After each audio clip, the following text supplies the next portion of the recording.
morning. It's now 5 o'clock. I'm Joan Jones with your top stories and our forecast today, calling for mostly sunny skies. Some low humidity today, too. Pretty nice, a high of 88 degrees. In the news this morning, 44 people have been arrested in a drug and gun sting in Nashville. Braden Busick is the U.S. attorney for the Middle District of Tennessee. And in a press conference yesterday, he said Metro Nashville police worked with the ATF on this bust. The ATF conducted a 3-year study of shots fired, shooting incidents, and information from the National Integrated Ballistics Information Network, or NIBIN, and then had another ATF office in another state review their data to identify target zones without regard to socioeconomic or demographic features. Using just the data about where illegal guns were hitting the city the hardest, the ATF then identified enforcement zones and conducted undercover operations to try to neutralize the threats to public safety. Now, he said the undercover agents made purchases of firearms and drugs in places like Harding Place, I-24 corridor, Bell Road, Murfreesboro, Pike area, the Brick Church, Pike, Trinity Lane corridor, and in the Napier neighborhood. In a 6-3 decision, the Supreme Court handed President Trump a victory yesterday, allowing his election integrity executive order. That ruling clears the path for the U.S. Postal Service to check its distribution of mail-in ballots against a list of citizens maintained by the Department of Homeland Security. Now, that ruling only addressed an injunction against the executive order, not the lawfulness of the order itself, so there may be other legal challenges to come. And testimony in the Lindsay Clancy murder trial was abruptly halted yesterday. Clancy's lawyers objecting to a forensic psychologist who testified about the final words Clancy told her children as she strangled them to death inside the basement of their Massachusetts family home back in 2023. In the course of strangling each child, she said, "Go to God, baby, go to God." And that was part of her expectation, that she and the children would be together in heaven with God. That's ABC's Deborah Roberts reporting. He also said after that she was raised as a Catholic, and as he understood Catholic considerations, it's not necessarily what happens. Well, the judge called that testimony on her religion absolutely inappropriate. Market numbers brought to you by Beacon Capital Management, online at beaconcm.com. A mixed day for Wall Street as the Dow Jones closed, gaining 140 points. Other indexes like the S&P 500 suffered a stumble after some key tech stock like Micron Technology, SanDisk, and Broadcom dropped throughout the day, finally ending the day at 0.25% loss. The markets today also responding to the announcement of new sanctions against Iran from the Trump administration, aimed at cutting off all potential sources of revenue for the regime. Treasury Secretary Scott Bessent also warning countries that continue to do business with Iran that they will face similar retaliation. Michelle Franzen, ABC News. And stock futures this morning are pointing up. That's the latest news. We've got traffic ahead. I'm Joan Jones, WTN News. Times are tough. Absolutely, I agree. Now, if you need a new truck or a minivan, maybe an SUV, Mid-10 Ford, they can help you out with great selection, terrific pricing as well. Mid-10 Ford, they've been around for 56 years, since 1969, helping people get the vehicle that is right for them. They can help you save $1,000 or more on select Ford trucks. They also offer special financing as well if you need it. Now, Mid-10 Ford, I like to say that they're a one-stop shop. You can buy your vehicle there at Mid-10 Ford. You can get it serviced. They have a body shop as well. So you want a brand new or a pre-owned vehicle, you can check out all of the great deals at their website, mid10fordtrucks.com. That's mid10fordtrucks.com. They offer low-pressure sales, maximum customer service if you show up at their business, 1319 Foster Avenue. This is a family-owned business going back 4 generations. So, yeah, they do know how to treat customers. So let them help you get into your next vehicle. Again, low-pressure sales, maximum customer service. Find them online, mid10fordtrucks.com. That's mid10fordtrucks.com. Let their family take care of your family.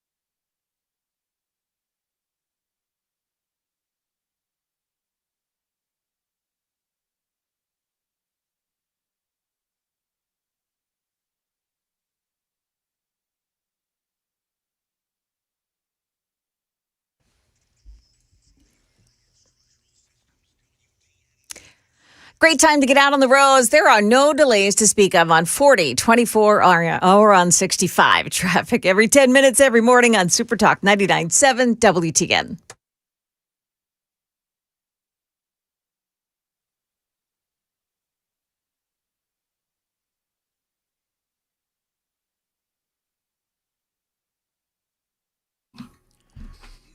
.506 Nashville's Morning News on Super Talk 99.7 WTN. Good morning to your friends. Hope you are doing well and welcome on in to your Tuesday. It is August 25th. As far as your forecast goes, mostly sunny today. Low humidity and a high of 88. Hey, everybody. Joan's back. Good morning, Joan. Hello there. Joan has been out. I don't know if you listened to the radio show yesterday, Joan, but I did let people know that you were on a super secret mission to get Bonnaroo canceled. And you succeeded. It worked. It succeeded. Congratulations, Joan. Thank you. I took a lot of pride in that. That was pretty cool. You know what? Don't get on Joan's bad side. She'll cancel you. I just totally cancel. That's exactly right. Now, I read that. I was like, what? I mean, the power, Joan, of Nashville's Morning News I know, and Joan right? Jones. Now, if only we could cancel Afton Bain. So you sent me this audio, and I've got a video. By the way, watch us on YouTube, Facebook, Twitter, Twitch, 99.7, WTN.com, Rumble as well. Listen, download anywhere you get your audio. But this is very on-brand audio for Afton Bain. The discussion is regarding that ICE support center that could be going on in Donaldson. We'll have to find out what the latest is on that. But, Afton Bain clearly triggered. This was, I guess, a interview with Fox 17, Afton Brainless. One, I've heard from innumerable constituents across political lines that they do not want this. So neither Republicans nor Democrats want this in my district. Two, ICE has a history of not only killing American citizens, but also ripping families apart and including kidnapping a lot of my constituents. Has there been a lot of kidnappings? Joan, you do the news like every day. yeah, I Has there haven't been a lot of kidnappings going on? heard a single one so far. No, I not think one. actually what's happened is that we have deported illegal aliens and we've jailed illegal aliens who have committed violent crimes in the past. I mean, that's what has actually been going on. And when she's sitting there talking about killing American citizens and all that, well, we all know what happened with Preddy and the woman in what was her name in Minneapolis? Renee Good, whose wife is now being investigated by the DOJ to be potentially charged as well. Is she really? For what, in that incident or something else? For impeding federal law enforcement. That's what she was doing. Yeah. That's why Renee Good was shot dead, because she tried to, hit a law enforcement officer, an ICE officer, with a vehicle. So, it's hard for me to, good. I'm glad that she's getting investigated. But, the point on Afton Bain, or Brainless, is that, this is very on brand for her. You know what I mean? This is pretty much on par for Afton Bain, making these just seismic accusations against ICE. And by the way, knowing what we know about this facility, this is not a detention facility.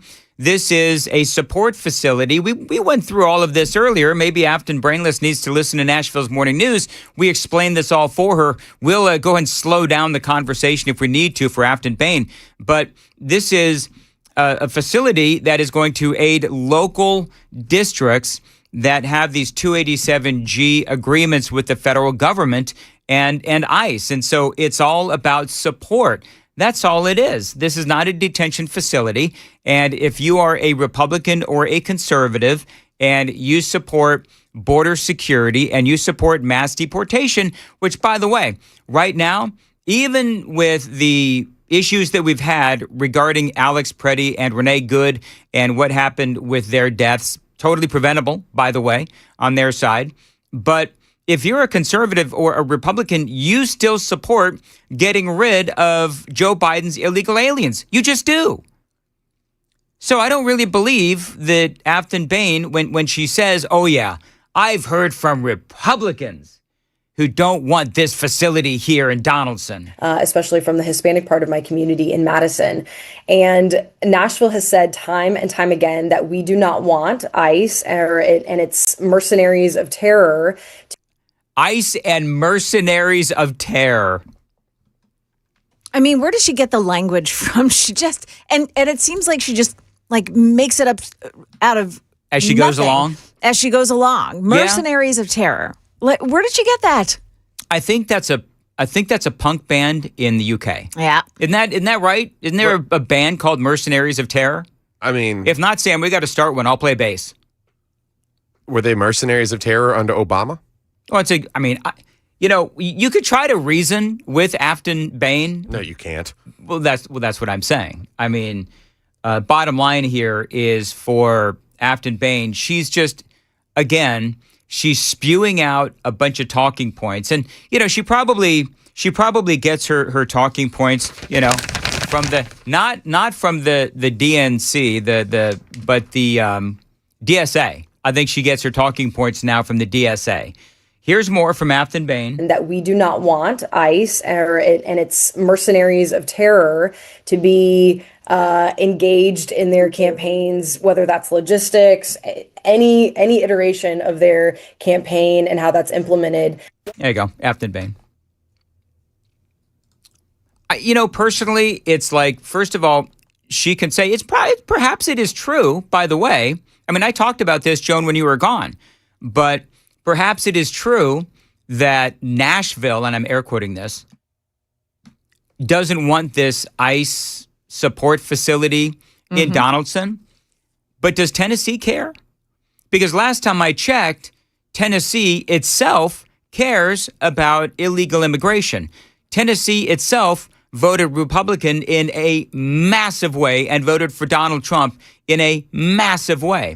And so just because Nashville itself wants to be a sanctuary city, the state of Tennessee, we don't play by those rules.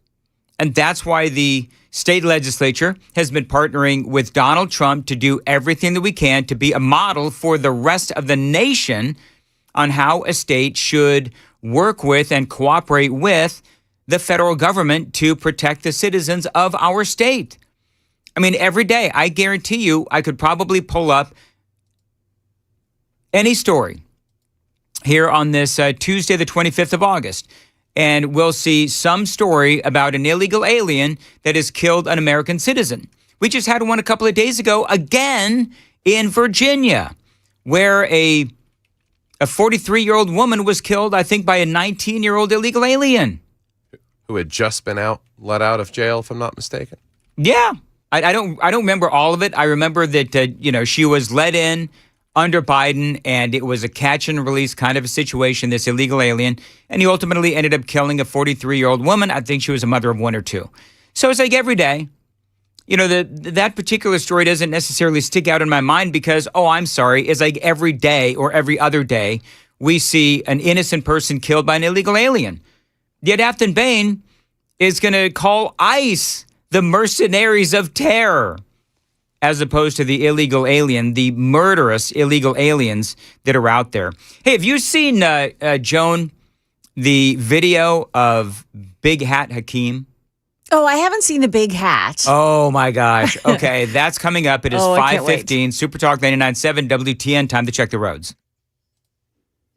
Yeah, still a really good time to get out on the roads. I don't really see any delays this morning. No accidents to speak of on the major roadways heading into Nashville. Traffic every 10 minutes every morning on Super Talk 99.7 WTN. 5:15, Nashville's Morning News on Super Talk 99.7 WTN.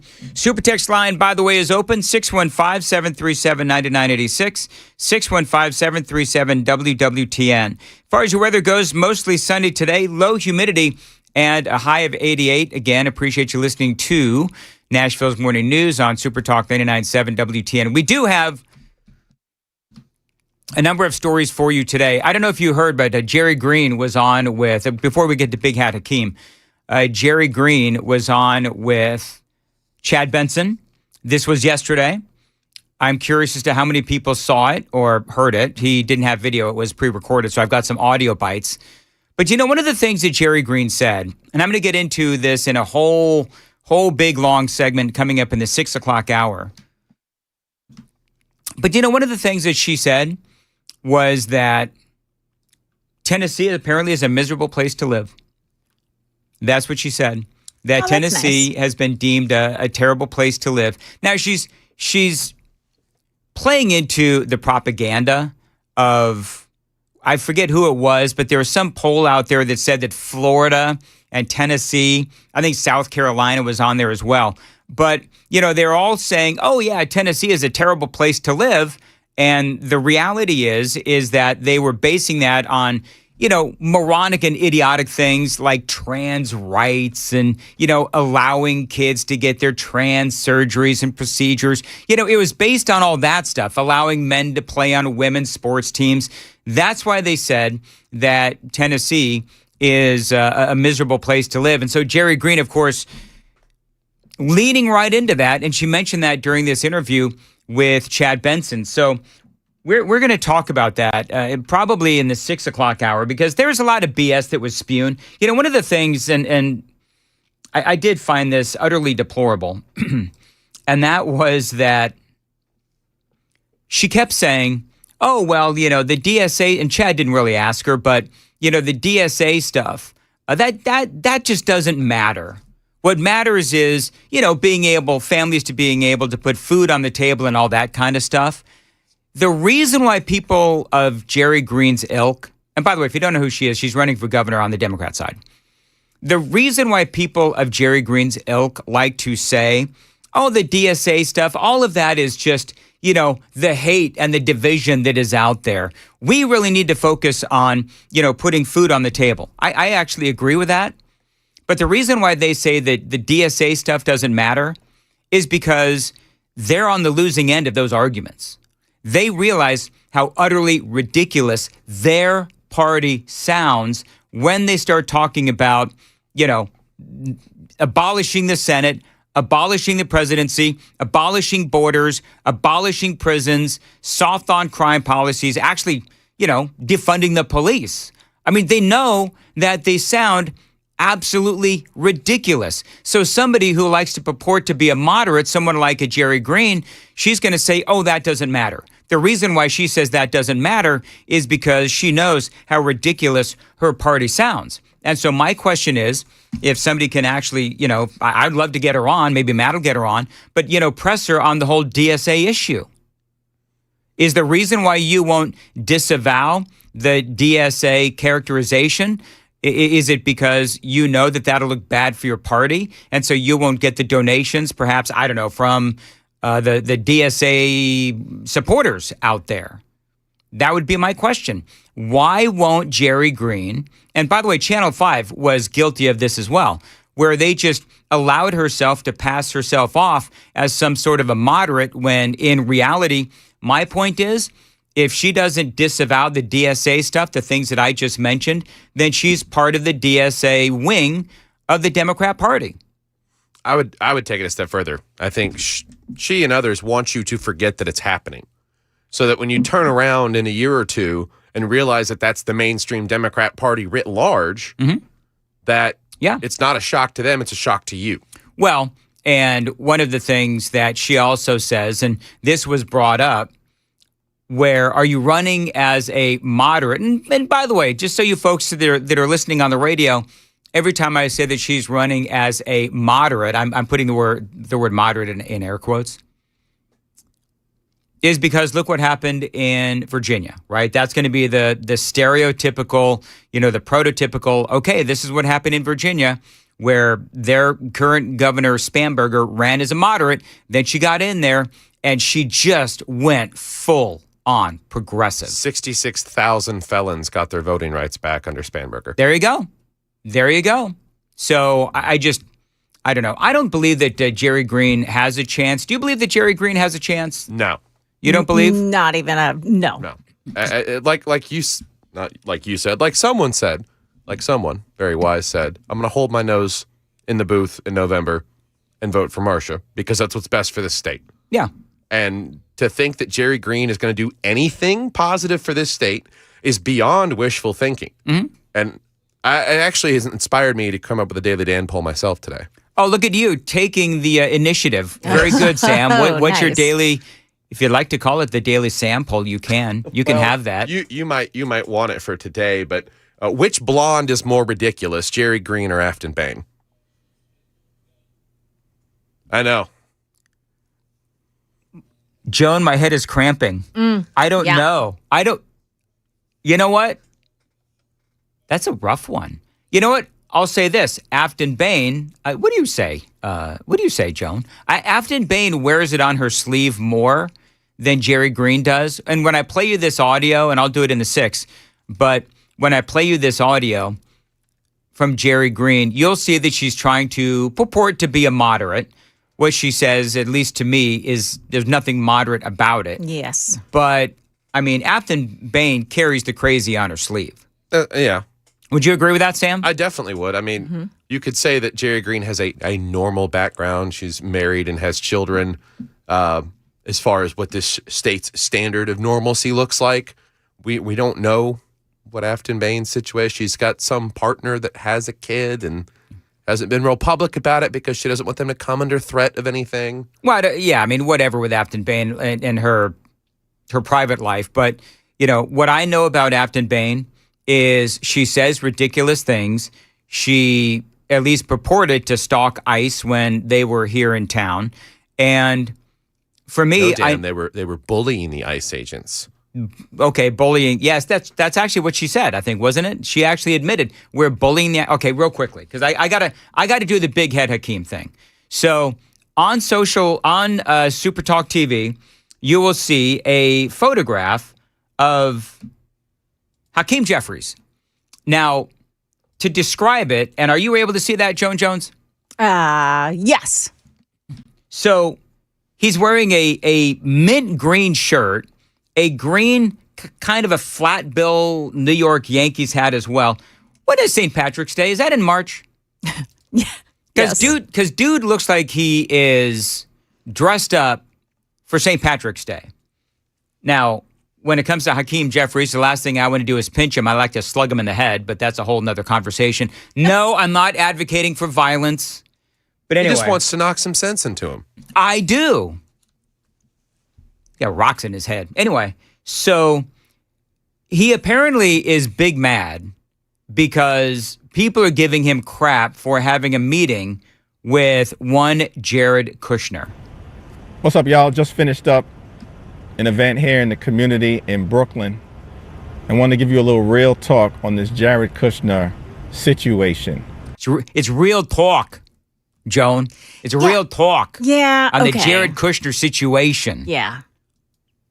So I love how he goes into a meeting with Jared Kushner and comes out just like, you know, this was supposed to be a meeting of the minds and, you know, helping each other and getting together. They were talking about trying to help the affordability crisis. Yeah. Right? That's what the whole meeting was about. And so people he sounds like he's so confrontational already. He comes out of it. Oh, with attitude, you know? He comes out. He asked for a meeting, and I took it.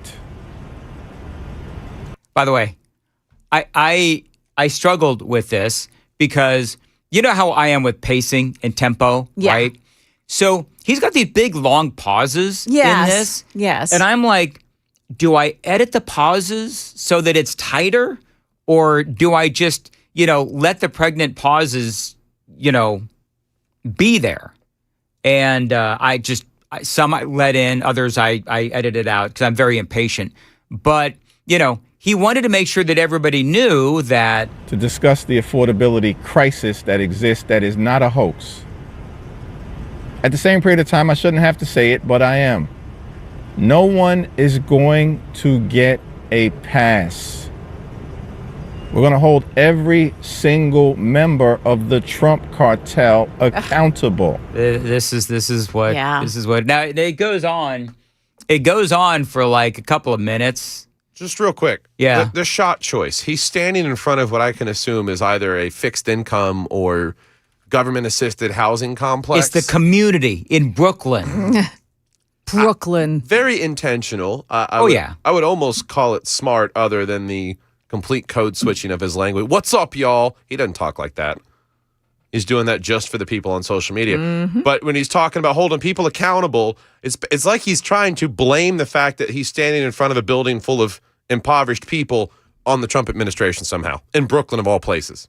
Yeah, and there's a lot more. He goes on for a couple of minutes, and I'll again do this in the 6 o'clock hour, maybe 7 o'clock hour too, but where he's talking about holding the Trump administration, the cartel, accountable, which basically tells you that on day one, he says they're going to start the investigations, when the reality is that tells you what their priorities are.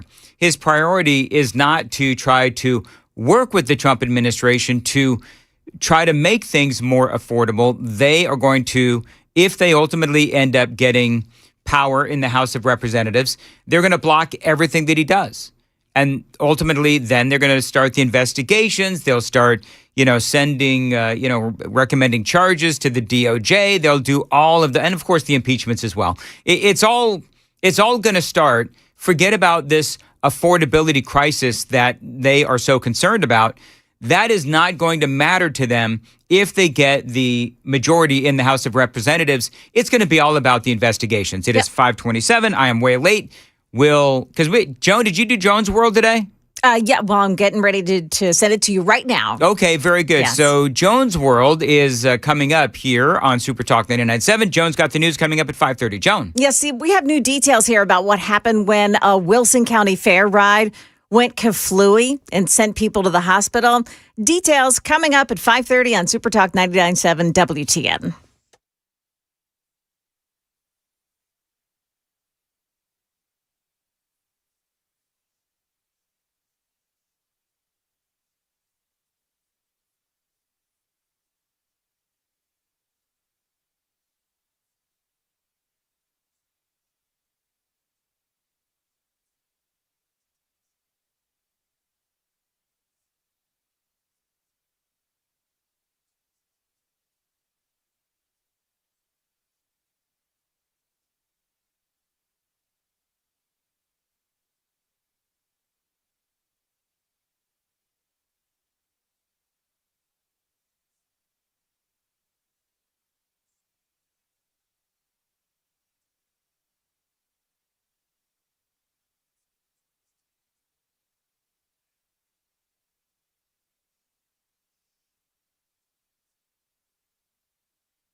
Good morning. It's now 5:31. I'm Joan Jones with your top stories, and our forecast is calling for mostly sunny skies today.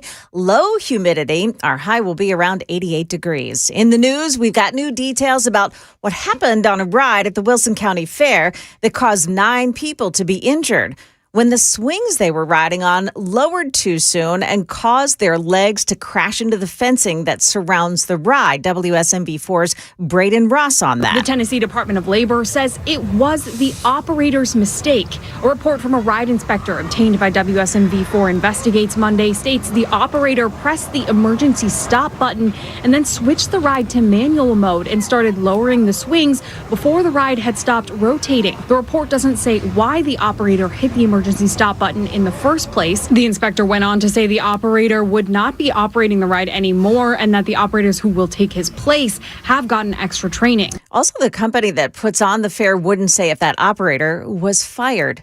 In Texas, the father of murdered high school track star Austin Metcalf is speaking out after a judge denied Metcalf's killer, Carmelo Anthony, a new trial. Jeff Metcalf spoke with ABC's Aaron Katursky. Did you get justice? No. There's no such thing. I got handed a life sentence. We don't ever get to see Austin again. We don't get to talk to him. We don't get to hug him. Carmelo Anthony is now 19 years old, stabbed Austin Metcalf at a track meet in Frisco, Texas in 2025. That's the latest news. Traffic is next. I'm Joan Jones, WTN News.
Okay, there is a problem this morning in Fairview. It's on 40 eastbound at the Williamson County line. There's road work there, and the right shoulder is blocked off by it, maybe causing some delays. Also at the southeast split, Murfreesboro Pike at Spence Lane. Watch for a crash in that spot. Traffic every 10 minutes every morning on Super Talk 99.7 WTN.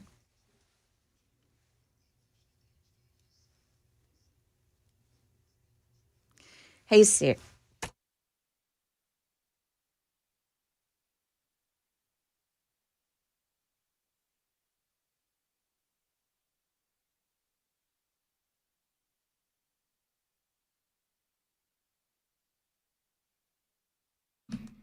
.538, Nashville's Morning News on Super Talk 99.7 WTN.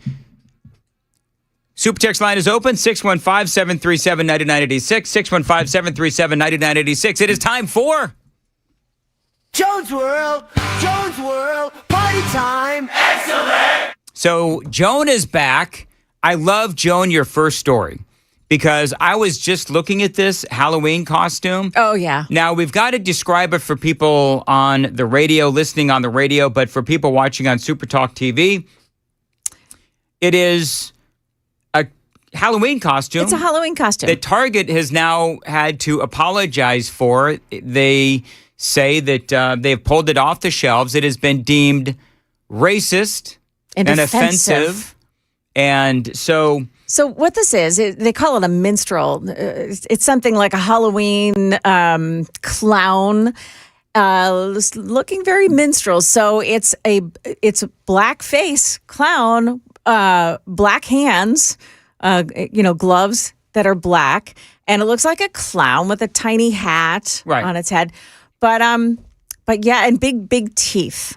Yeah. So they're saying that, everybody was saying, oh, this is so racist. I can't believe that Target would have this, in their lineup. So they pulled it and they issued an apology, and it said, we pulled an offensive Halloween costume that should never have been part of our assortment. It's no longer for sale. As a company, we got this wrong and we're deeply sorry. I wonder how, and I'm sort of like, okay, whatever. Like, I don't see racism in a rainbow like some people do. So yeah, I saw this and I'm like, all right, whatever. I mean, if somebody's offended by it in Target, it's their business. If they want to take it down, then that is their choice. It may still be available at Spirit of Halloween. I'm not sure. See, that's the thing. Yeah. If you're somebody like me or Chris Hand, this would be right up Chris Hand's alley. Yeah. Where he would be like, because you know how he collects baseball hats or football hats of band logos, sports teams. Yeah. It'd be the same thing. You think Riker would wear that? No, I wouldn't put it. Amy would be like, you will not use my son as a prop. I mean, when they compare it to the old-timey imagery, yeah. So you see it, Sam? I definitely do. Okay. Hey, a lot of people online are saying that, they don't think black people even care about this, but it's white liberals that kind of brought it to the forefront. Yeah, it's always white liberals. Yep. Yeah. Always white liberals. And so, yeah, I mean, again, my thing is they're a private company, and if this is what they want to do, then they can go right on ahead and they can do it. And I guarantee you, as you said, Joan, if people can find this somewhere, they'll wear it just to be persnickety. Oh, yeah. Now it'll be the most popular costume in all of Halloween. Yep. No, absolutely. You're right. All right. So the next story is, let's put these two back to back. So there were two black 13-year-olds who attacked a white man who was feeding the homeless. This is a horrifying story. It is. By the way. The guy, his name is Greg Medina. He was just sitting in the jacuzzi at his San Bernardino apartment complex after a long work week. He works as a chef that serves the homeless through Lutheran Social Services. And he, by the way, is the sole provider for his 12-year-old daughter. Police said that he was attacked randomly, unprovoked. One of the teens kicked him hard in the back of the head from behind, and then they stole his phone, and it all was on video. So police put it up for everyone to see on social media. And guess who turned the two kids in? The parents. Their parents turned them in. Good. I love that part of the story. We don't see enough of that. We don't see enough of that. I think it was rumored that they were doing it for TikTok, too. For TikTok? TikTok is evil. Yeah, to just run up. There's a trend. if you're a young black person to go assault an older white person and film it. Is this guy that they assaulted, is he white? Yeah. Is he? Okay. Yes. All right. Yes. Well, then, because part of that was, were you part of the Austin Metcalf? Yeah. What the guys? Were you on the jury for Carmelo Anthony? Carmelo That was Anthony. that whole Were trend. you on the Carmelo Anthony jury? Yeah. And then they will, attack Okay, so some innocent white person. What I'm not hearing out of these stories, however, if this now just I hate the whataboutism, but if you switch this around and it was white people going out and attacking black people, you would hear about hate crime charges, Sure, of which course. means that, the charges have been ramped up and there's an even worse penalty in the end for what they did. Are you hearing the words hate crime associated with what these kids are doing? From racist white people like you. Yeah. Well, and if he defended himself, then it would have been a hate crime. Right. Yes. Oh, yeah. If this dude was packing and he felt like his life was, well, I don't know what the gun laws are in California. I can only imagine they're incredibly weak if they exist at all. Even if he didn't, use a firearm, if he just punched one of the kids, then it would have been racism. Oh, yeah, because the media would conveniently leave out the fact that they attacked this guy while he's, defenseless in a jacuzzi. So, yeah, and I'm glad that they got arrested. They're a couple of dirtbags. Now, the question is, now that the parents have turned them in, what will the charges be? Will there be any charges? Will they drop the charges? Will they, let them off and say, well, don't do it again? What will they do? I say have them go work in that guy's kitchen and serve the homeless for that's the a next really 3 to good 6 That is months. punishment. a great idea. I love that. Think they'll do that? They should. They should. And actually, if those parents, because it sounds like these parents are on the right track. Yes. So if these parents care about their kids, and I believe that clearly they do because they turn them in, I think that they would say, not only are you going to volunteer for this dude's kitchen, but you're actually going to get to know the struggles of this man, trying to raise his 12-year-old daughter by himself, and you two degenerates attack him while he's in a hot tub and you steal his cell phone and attack him. That's just wrong. That is absolutely wrong. I would love it if those parents did exactly that. Rotating bathroom duty as well. Yeah. Rotating bathroom duty, that's always good. Like that. All right, so let's go on to the Lindsay Clancy trial. This is really gaining a lot of attention. And a lot of the attention that's being given is to the weirdo women who think that they like to align themselves with Lindsay Clancy and her crazy. But one of them is a woman. Now, I don't know if you've seen this video, but there was a video out yesterday of a woman. Now they're scanning the courtroom, and they. I don't have a video from you. There's no video. No, I didn't get a second email from you. So just No, go no, ahead. no. This is the third one down after the two black kids. Glamour contributor. Yes. Got it. Okay, go. Run that. So Yep. this video showed up yesterday of a camera scans the courtroom and just checks out who's there, in the courtroom watching the trial going on. And one of the people there actually looks at the camera. She's looking very smug and she winks at the camera. Do you see her? Oh my goodness gracious! So look at her. She winks at the camera. She winks at the camera. Okay, like so she is. Looks like she's, I don't know, whatever nationality, but she is not only winking at the camera, but she looks very smug. She's preening. She's preening for the camera. That is exactly what she's doing. Yeah, she's like preening for the really camera. into this. Turns out this woman is a contributor to Glamour magazine. Okay. Her name is Brittany Romano, and she thought that it was just a great time to give the camera a wink. Well, now she's, of course, online saying, you know what I love? A bunch of randos at home judging as if they know what a camera pans in or out, and they think we all care. She doesn't care that she looks like an idiot preening for the camera at a grotesque murder trial. So is she one of these ones that supports? She doesn't say that. Okay. But she Very strange. Yeah, it's a very odd take on. I don't like. How do you get to that point where you wink at a camera in a murder trial like this? Yeah, and why would she? Very, very bizarre. And I got to tell you, it's all about her. It's all about her. This trial has seen, and we were talking about this, Joan, while you were gone. Yeah. So many women supporting this woman. And I don't know if it's because they feel like she is getting railroaded because they feel like she was over medicated. And so they feel like she shouldn't be held accountable for murdering her 3 children because she was over medicated and she was suffering from postpartum. But we talked, was it yesterday, Sam, where we spoke about the guy that broke up with a girl because she was supportive of this, woman who murdered her 3 children. And it was clearly premeditated. It's obvious she sent her husband out for errands, and she sent him out for errands in stores and restaurants further away. She led her kids down into a basement, and she killed her 3 kids. Took 4 minutes each.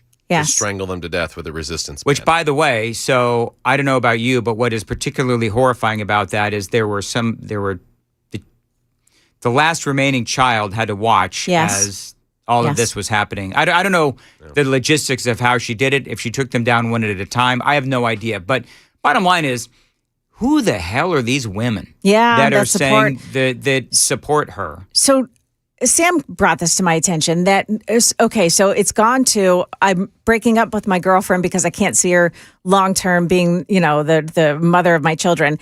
People who are, I saw one yesterday, a guy who was 2 days away from marrying a woman, sent an email to both sides of the family and said, hey, she supports this Lindsay Clancy and she would be the mother of my children. Wedding's off. So now this has gone to a new level.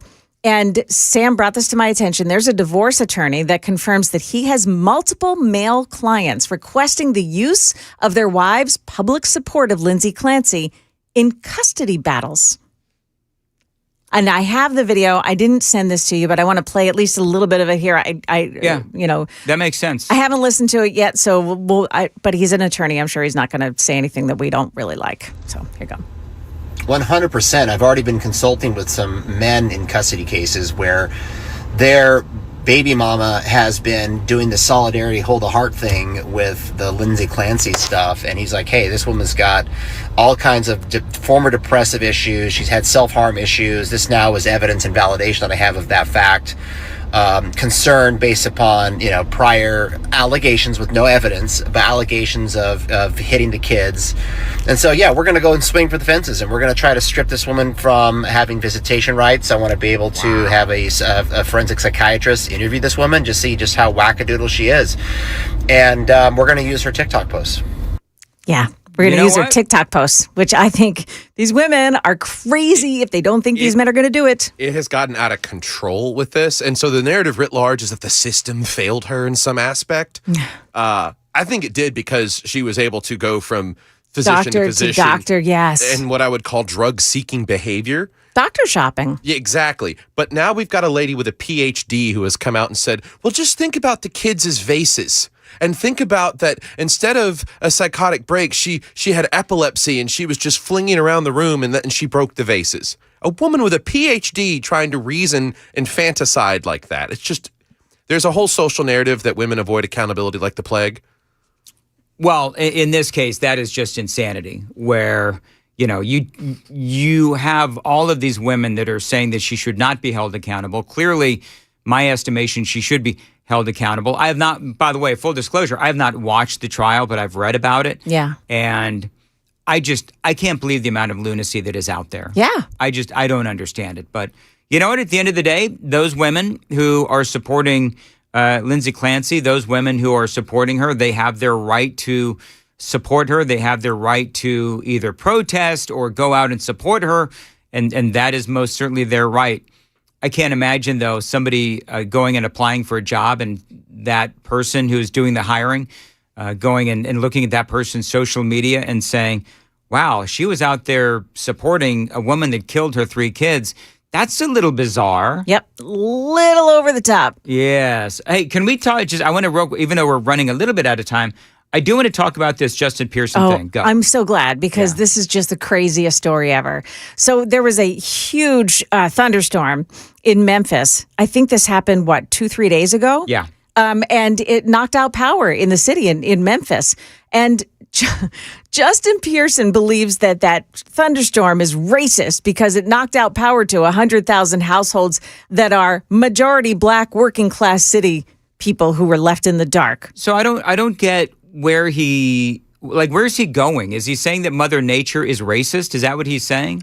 Because it must be that's what he's saying. Because there's a lot of white folks that were impacted by the power outages in Memphis as well. Yeah. And now if he's talking about the infrastructure of Memphis, okay, well then we can talk about the infrastructure of Memphis. Memphis, as Todd Starnes points out, Memphis is run by Democrats, Justin. Yeah.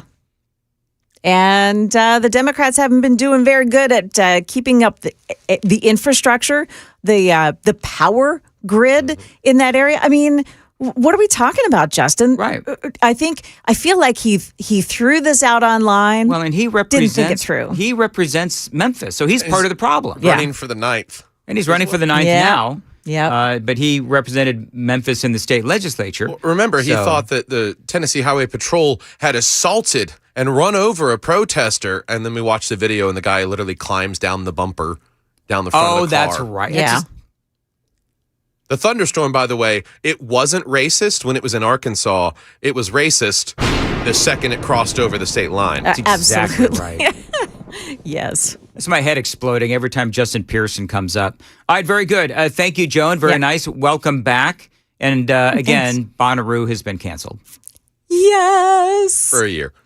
For a year, but so it's only okay. Well, Joan, you have a year to cancel it permanently. So I think what I have to do is go out because what they want to do is improve the drainage at the farm. She's going to sabotage. Sabotage, absolutely. Drainage sabotage is my name. You know what? Somebody might want to watch Joan's Chat GPT searches. How to sabotage drainage. How to disable skid loader. That's exactly right. 5:54. Joan's got the news coming up at 6. Joan. Yeah, coming up here in the news at 6 o'clock. New clues about where an Immigration Customs Enforcement Center is going to be. It's a little closer to home than you think. It's coming up at 6 on Super Talk 99.7 WTN. Hey, it's Dan Mandis from Super Talk 99.7 WTN and Nashville's Morning News. I'm here with Chris from USS, United Structural Systems. He's checking out my basement, my foundation, my crawl space to see if there's anything wrong. Fingers crossed.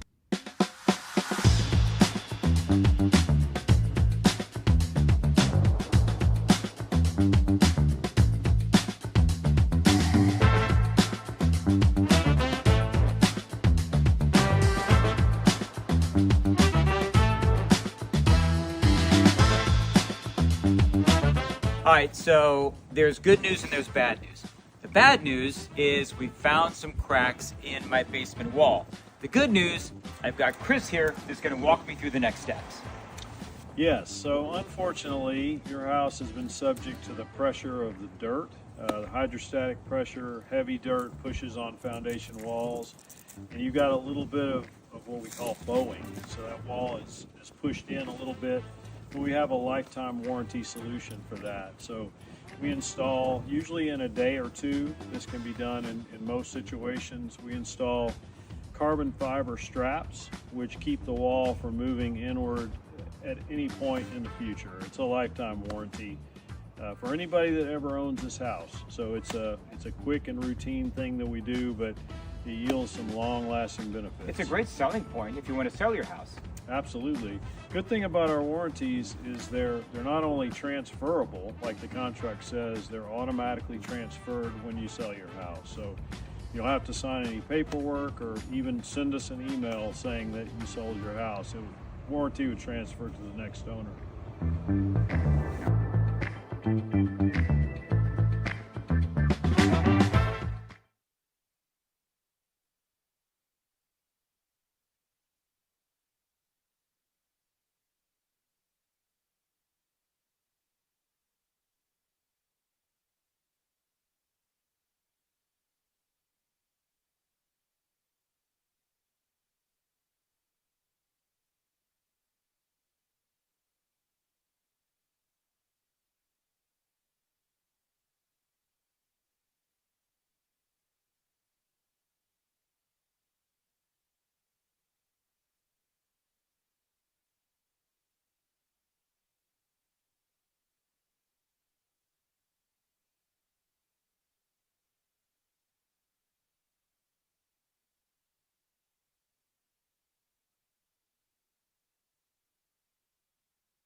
5:58, Nashville's Morning News on Super Talk 99.7. I had no idea, Joan and Sam, no idea how many different ways there were to sabotage drainage. Yeah.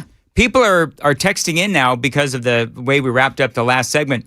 Joan trying to sabotage the return of Bonnaroo. And there's a number of different ways, I guess, to sabotage drainage. I actually had no idea. So we're learning something new every single day. Yeah. So something about drain the fluid. Where is that one? Replace the hydraulic fluid with the hydraulic fluid on the skid steer. Yeah. That's my favorite method personally that would be hard to trace back. You buy a herd of goats and then let them loose, and they will eat all the grass, and that'll soften up the ground. But the grass will grow again. Not if the goats are still there eating it. Yeah, but then that'll lead to the slaughter of the goats because those Bonnaroo people are vicious. No, they're probably sacrifice them. Look at the music they listen to. I'm totally kidding. I got to go. 6 o'clock, Super Talk 99.7 WTN.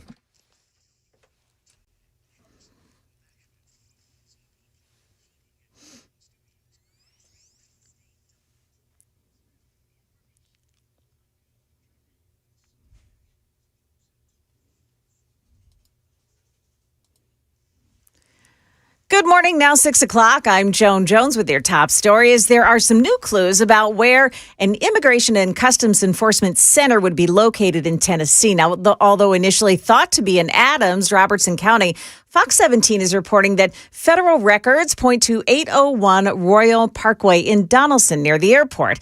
That's part of State Rep Afton Baines' district, and she is blasting the project. ICE has a history of not only killing American citizens, but also ripping families apart and including kidnapping a lot of my constituents, especially from the Hispanic part of my community in Madison.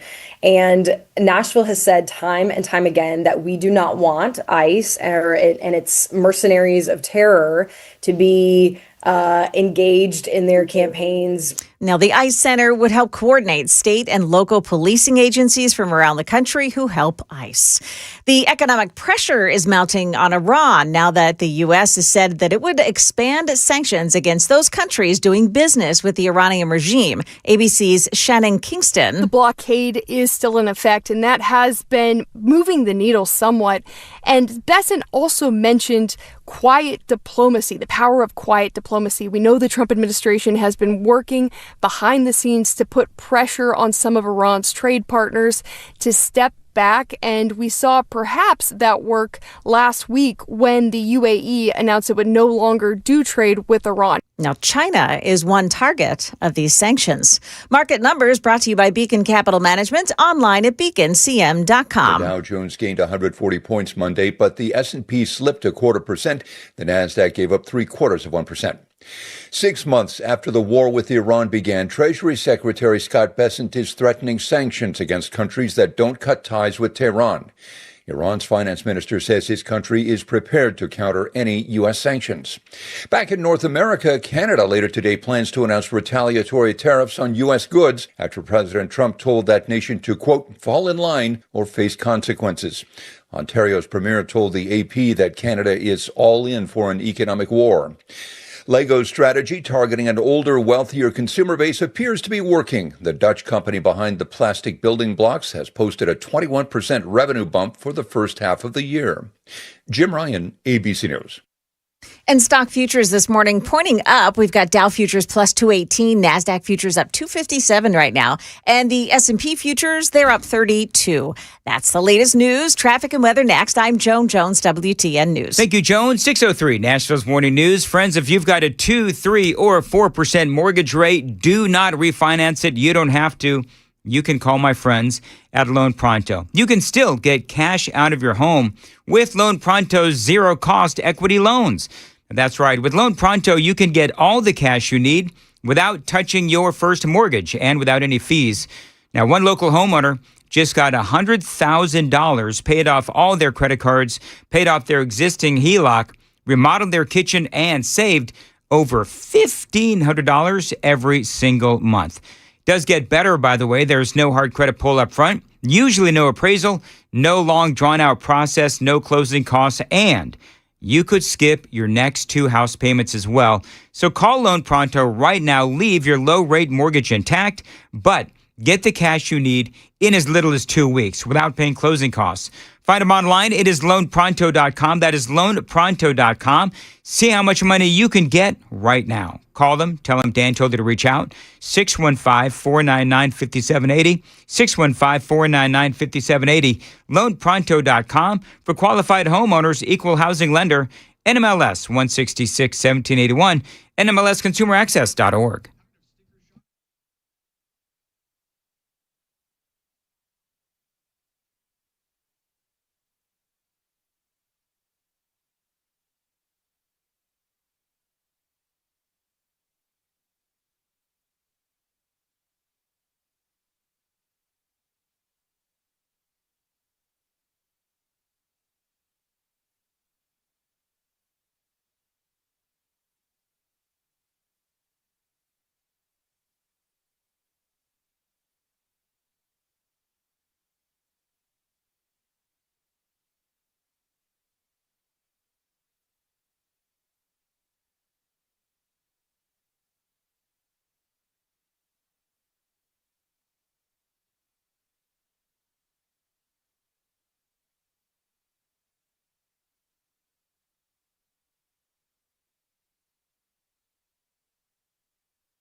Okay, so we have an accident this morning in the at the southeast split. This is Murfreesboro Pike at Spence Lane, and traffic apparently is backing up on the ramp onto westbound I-24. Watch it there this morning. Getting slow on 24 in the Laverne area all the way in through Nashville. Traffic every 10 minutes every morning on Super Talk 99.7 WTN.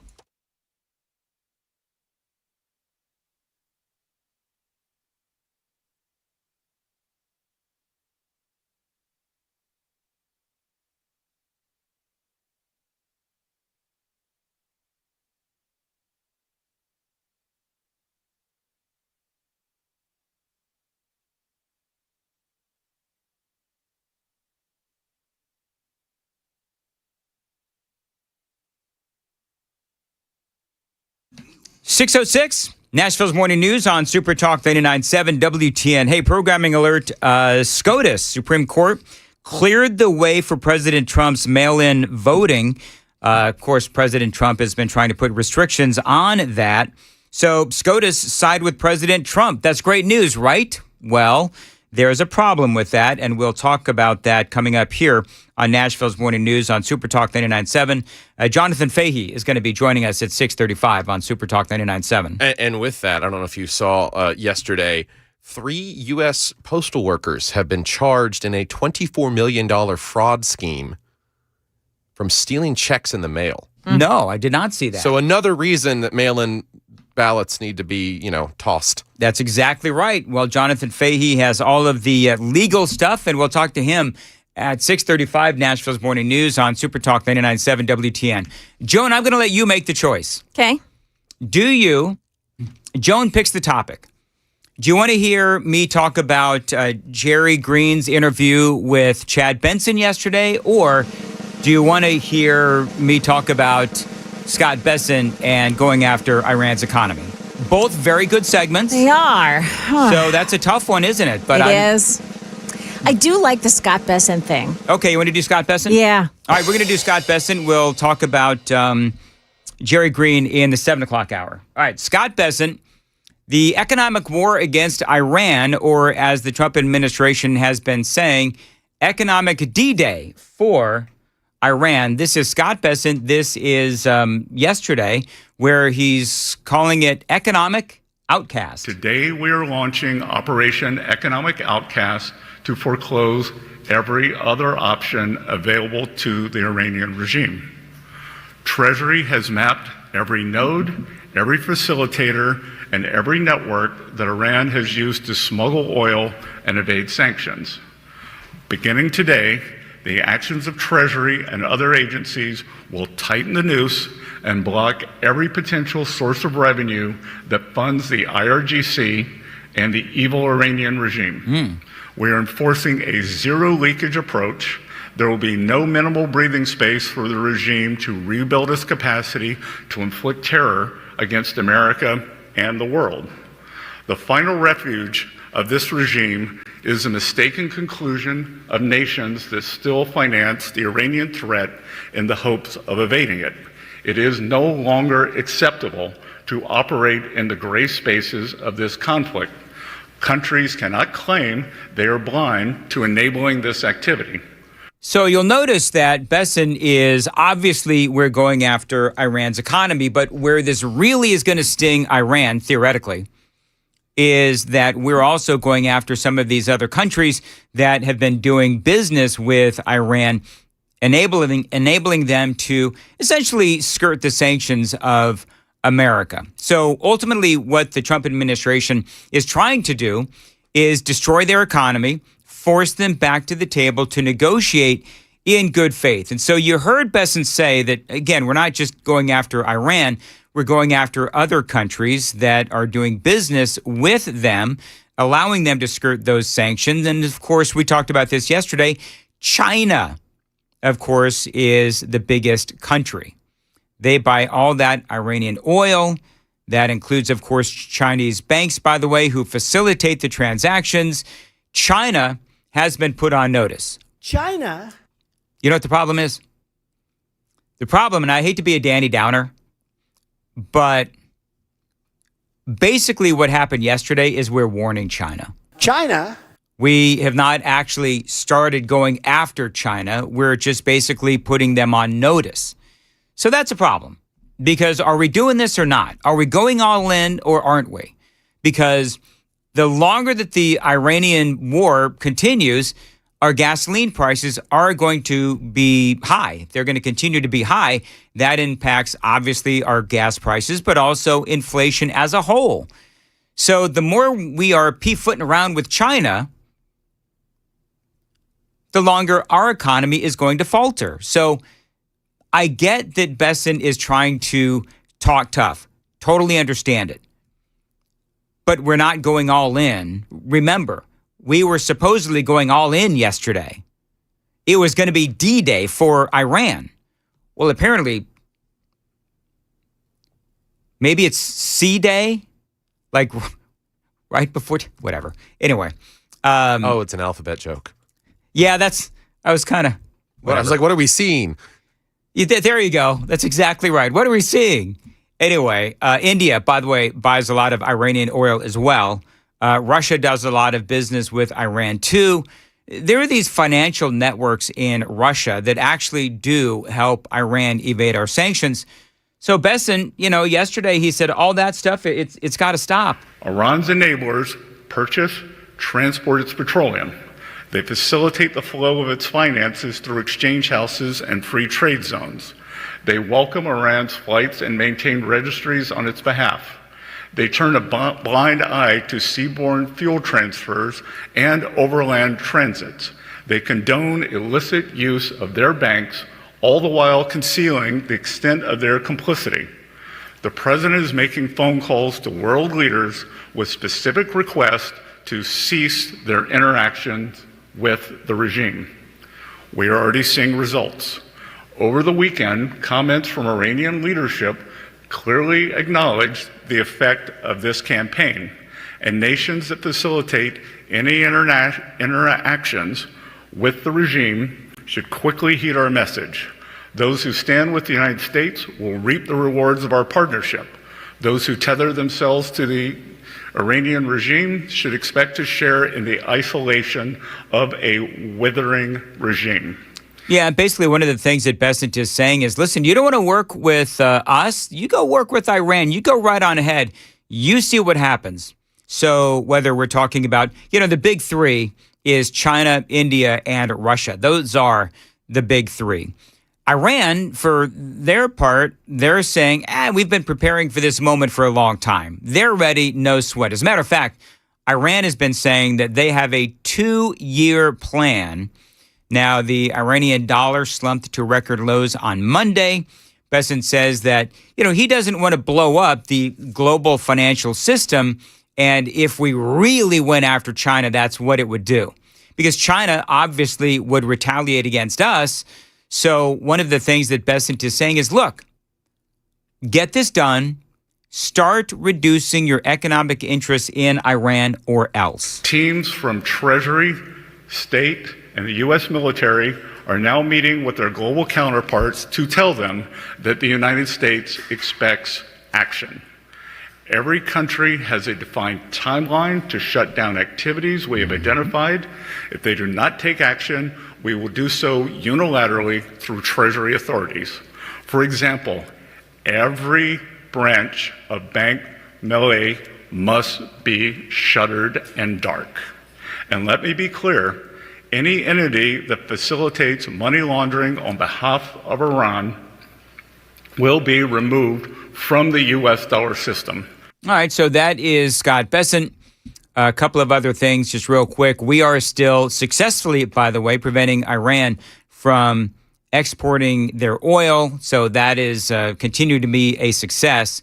These nations, again, they do have a choice. We've given these nations very specific instructions as to what they need to do, what they need to stop doing with Iran. No gray area, nothing vague. It's like, hey, China, stop buying Iranian oil. Hey, Chinese banks, stop allowing these transactions and stop helping Iran to skirt those sanctions. So again, the problem is that China can retaliate against us as well. So if we're going to sanction China, well, then they can come back at us as well. So this is one of those, let's see what happens. We'll have to wait and see. By the way, Pakistan is now out there saying that significant progress has been made in negotiations with Iran. Do you know, when you, Joan, when you hear that, when you hear Pakistan is now saying that significant progress has been made in negotiations with Iran, I don't know about you, there's one word that comes to mind. Sketchy? When I hear that. You said sketchy? Yeah. You got a one word to describe that statement, Sam? Pakistan saying that significant progress has been made in negotiations with Iran? Doubtful. I say whatever. That's what I say. Whatever. Yeah. It's like you people. And by the way, I believe that Pakistan is on the side of Iran. I mean, I do. I believe that they're looking out for Iran. I believe that they're looking out for the Middle East's best interests, and for whatever reason, Pakistan believes that a nuclear Iran and a strong economic Iran is better for the Middle East, even though Iran causes a lot of issues for the Middle East. And so we'll continue to cover this for you, but we'll have to wait and see when ultimately it happens. As I said at the beginning of this segment, we're basically warning China and some of these other nations, you need to start decoupling financially with Iran. And if you don't, there's going to be big time penalties. Problem is that I don't know if we have the testicular fortitude to really take on China. 6:16, running a little late. Let's check the roads on WTN. Pretty sure that's not right. All right. So we had this problem yesterday. Yeah.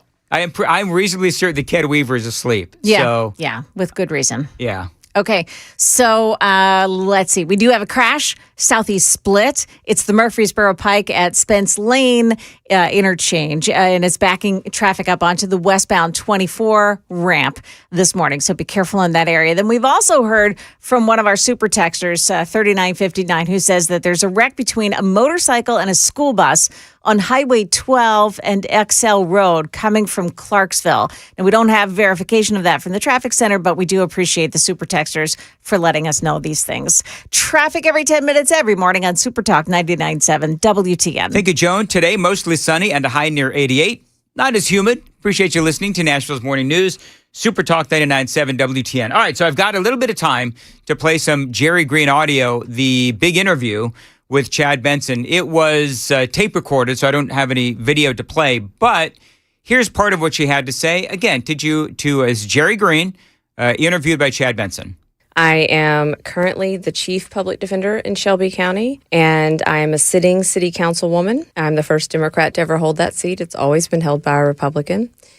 And on top of all of those important jobs and running this campaign statewide, the most important thing you can know about me is I'm a mom. My special interest names are Bo, Vivian, and Wilder. And that's who I'm in this fight for, is not really to move Tennessee left or right, but to move it forward for them, for other people's kids, for all of Tennessee. All right. So, and she played the mom card. I'm going to tell you, and I did not listen to the whole Chad Benson interview, but she played the mom card big time. Somebody actually on the super text line said that Jerry Green wants to be the mom of Tennessee. No, thank you. We all have moms. Thanks, though, Jerry. She talks about how she's the public defender in Memphis. You know, she is one of these soft on crime lawyers. I mean, there's no doubt about it. She is a public defender. She favors rehabilitation over jail for criminals. That is one of the biggest problems. You talk to anybody who is on our side of the aisle, and they will tell you one of the big problems with what is going on in Memphis is they don't sentence these guys to jail. She is against the law enforcement surge in Memphis. That is what has actually helped Memphis become, I don't know, kind of sort of a livable city. But she's actually said that she is against the law enforcement surge. One of her quotes, stop me when you've heard this before. One of her quotes is, we'll never police our way out of our problems. Like hell. You want to stop the crime? Get the bad guys off the streets. I'm sorry, but some of these guys, they are beyond rehabilitation. The only thing that has made Memphis better has been sending in more law enforcement. That is the only thing. I'm sorry, but Jerry Green and her favoring rehabilitation over jail is lame, to say the least. Memphis is a huge problem in our state. We know that when people say, oh my gosh, Tennessee is so crime-ridden. You know why? Because of Tennessee and Nashville, or I should say because of Memphis and because of Nashville. And people like Jerry Green, they are the ones that allow this crime to run rampant. Oh, we can't police our way out of these problems. Oh, yes, you can. Because you know what? What you do, Jerry, is you take the bad guys who are committing the crimes, you charge them with crimes, you prosecute them, and you put them in prison. You know what happens when the people that commit crimes are in prison? Say it with me. No more crime. I mean, duh. That's the crazy thing. Nobody wants our state to be like Memphis. She is Memphis-based. And she is literally part of what makes Memphis so untenable, the soft on crime policies. So yeah, we can police our way out of these problems. The law enforcement surge by Donald Trump and Governor Lee absolutely proves it. She is against it. You know, one of the other things that she said, I don't have time to do it now. Let me see if I can find it real quick. One of the things that she said is that, yeah, here it is. She says that Tennessee is among the most miserable places to live. Because I think a lot of what divides us is algorithms and culture warrior stuff. Amen. More than what the average person who's at the dinner table worried about. Yeah, I mean, I don't know that I could have said it better than what you just said. We absolutely, and we have to work together. Look, we're last in the nation for funding our public schools. That's our future. We are $56 billion behind on our road reconstruction. There's so many places that I think we can find that common ground and work together to make Tennessee better, because right now we are the number one most miserable state to live in. Do you guys remember that survey? So she is going all in on that. That survey was such complete and utter BS. And it was based on some of these, more woke issues. Like, oh, yeah, you know what? Your 13-year-old can't get, transed into a girl. You know, your 12, 13-year-old boy can't get transed into a girl in Tennessee. It's a miserable place to live. You know, stuff like that. And so, okay, Jerry, I would ask this question. Why is it then that everybody wants to move here? if Tennessee is such a miserable, and you know, I'm not going to say what I was going to say. So anyway, she said a lot of dumb stuff. I've got a lot of other audio bites that I'm going to play. And by the way, legit question regarding schools and so forth in Tennessee and funding of schools. All of that is ripe for discussion. What is not debatable is Tennessee being the most miserable place to live. Clearly it's not, because now Memphis, where you hold a leadership position, most certainly is one of the most miserable places to live. But Tennessee, by and large, not so much. 624, Joan's got the news coming up at 6:30. Joan. Yeah, the search is still on for who shot a 16-year-old at a football game. That story at 6:30 on Super Talk 99.7 WTN.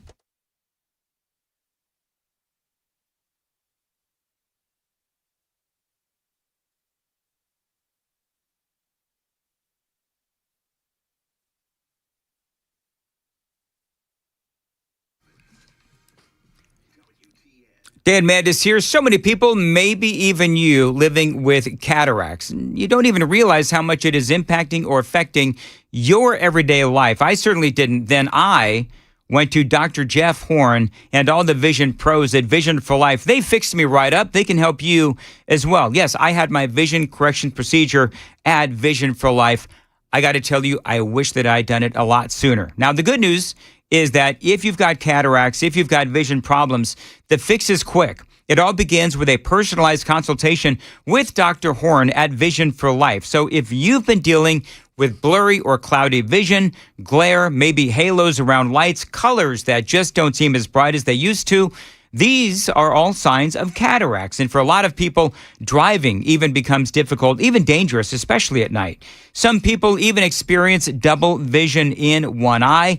That is dangerous, and that is not something that you've got to live with. Cataract surgery these days, it is fast, painless. The results can be truly life-changing. So don't wait. Call my buddy Dr. Jeff Horn and all the vision pros at Vision for Life, 615-436-2020, 615-436-2020, visionforlife.com to schedule your cataract evaluation with Dr. Horn today. Find out if you qualify. 615-436-2020, visionforlife.com, and start seeing clearly again.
Dan Mandis here. Busy Bee Plumbing, Heating, and Cooling. Back to school time means back to busy schedules, homework, of course, all those activities as well. The last thing you need to worry about is your HVAC. So let's keep Busy Bee busy, and they'll help you with all of those issues that you can have with HVAC, but they'll also give you some big savings as well.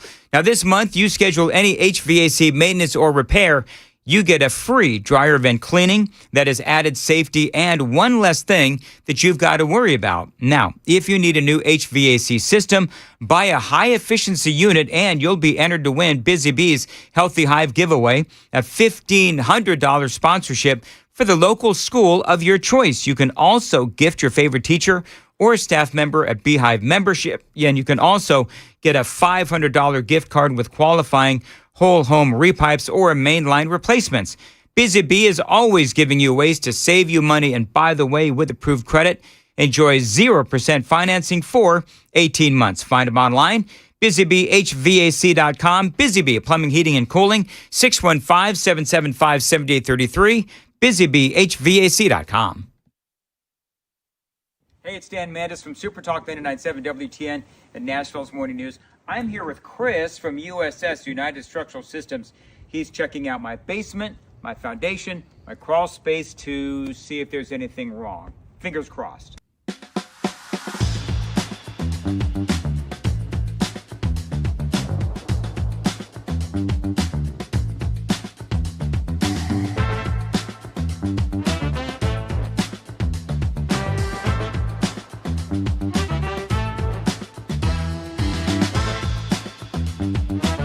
All right, so there's good news and there's bad news.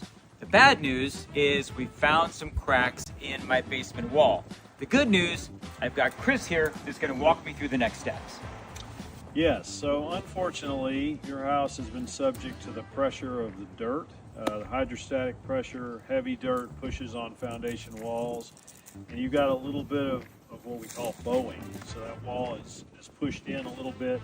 We have a lifetime warranty solution for that. So we install, usually in a day or two, this can be done in most situations. We install carbon fiber straps, which keep the wall from moving inward at any point in the future. It's a lifetime warranty for anybody that ever owns this house. So it's a quick and routine thing that we do, but it yields some long-lasting benefits. It's a great selling point if you want to sell your house. Absolutely. Good thing about our warranties is they're not only transferable, like the contract says, they're automatically transferred when you sell your house. So you don't have to sign any paperwork or even send us an email saying that you sold your house. Warranty would transfer to the next owner.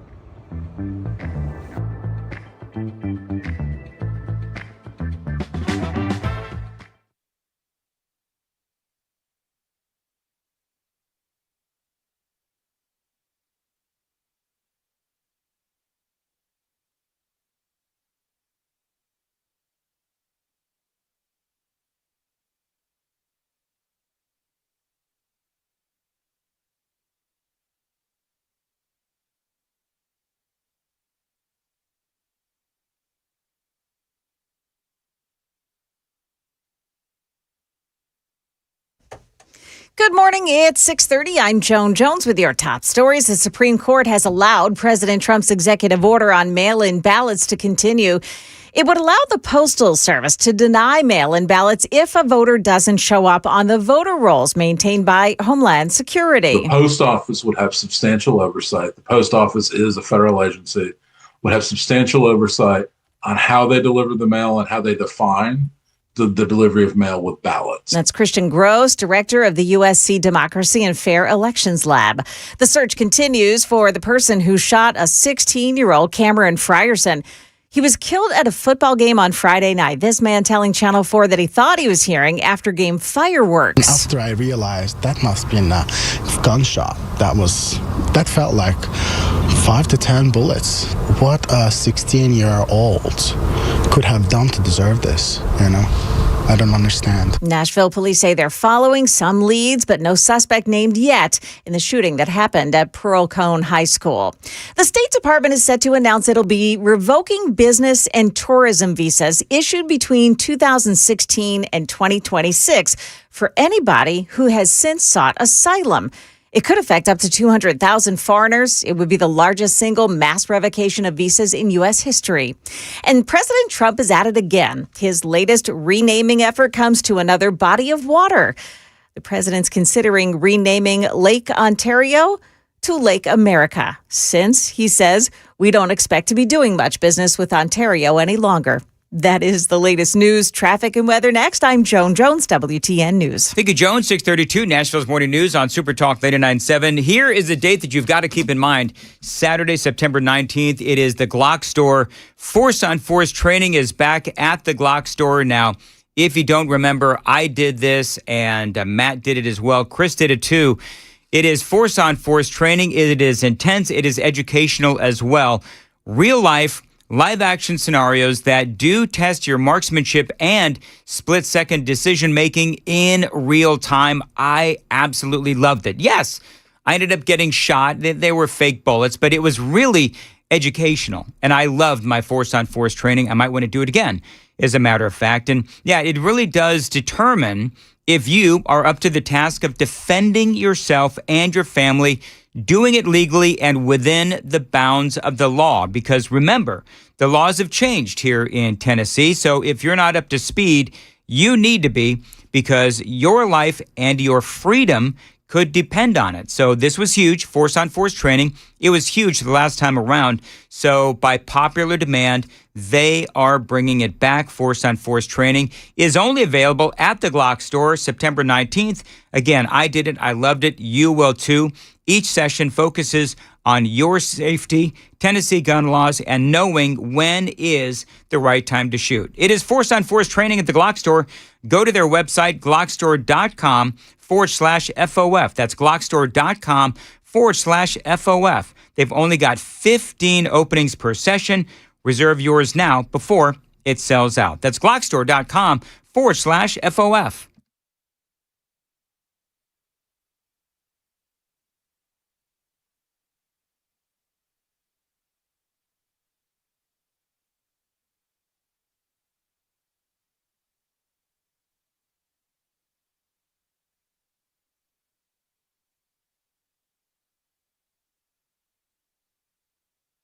Dan Mandis here for Mark Spain Real Estate.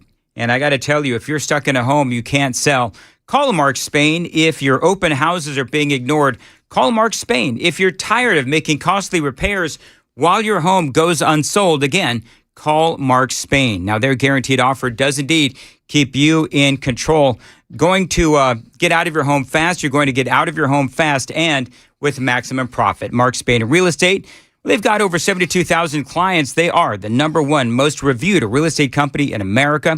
13,000 five-star reviews cannot be wrong. Mark Spain Real Estate is the company that I recommend for selling your home. So call them right now and get out of your home fast and move on to the next chapter in your life.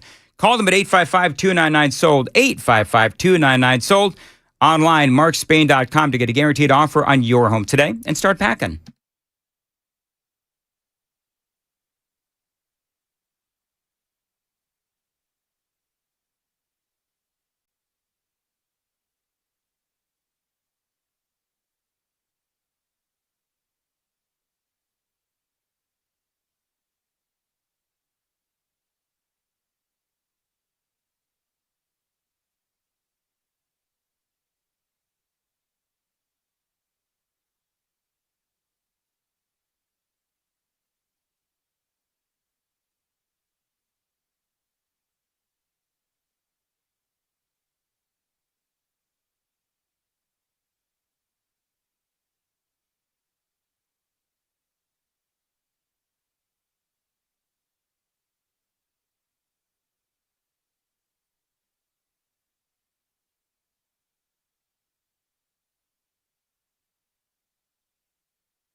Got that accident still going this morning at the Southeast Split. It's Murfreesboro Pike at Spence Lane, and the crash backs up traffic on the ramp onto westbound 24. Also, Smyrna, 24 west before Sam Ridley Parkway. There's an accident. One in Kingston Springs, too, on 40 eastbound at Kingston Springs, Ashland City, exit number 188. Traffic every 10 minutes every morning on Super Talk 99.7 WTN.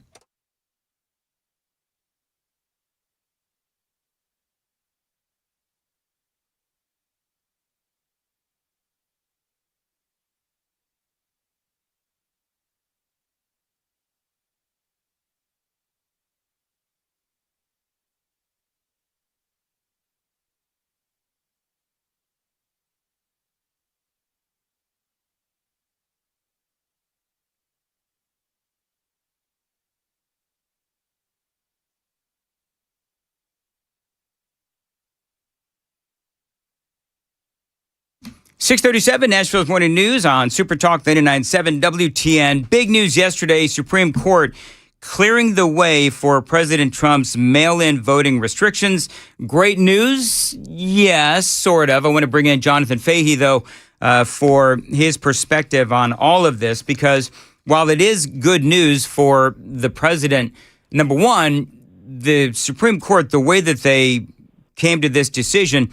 Basically, they said that the suing states, was it that they didn't have standing, Jonathan Fahey, which means that there are plenty of challenges ahead? Yeah, that's exactly right. They didn't rule on the overall substantive merits of it. They just said at this stage, in terms of timing, the plaintiffs, meaning the states that were opposing this rule, haven't been injured yet, so therefore there's no reason for this lower court to have a preliminary injunction, which was basically stopping the Trump executive order that was designed to verify citizenship for mail-in balloting. And so effectively, this is not going to really have much of an impact right now, or will it have an impact on the midterm elections? I mean, I don't know where it goes from here.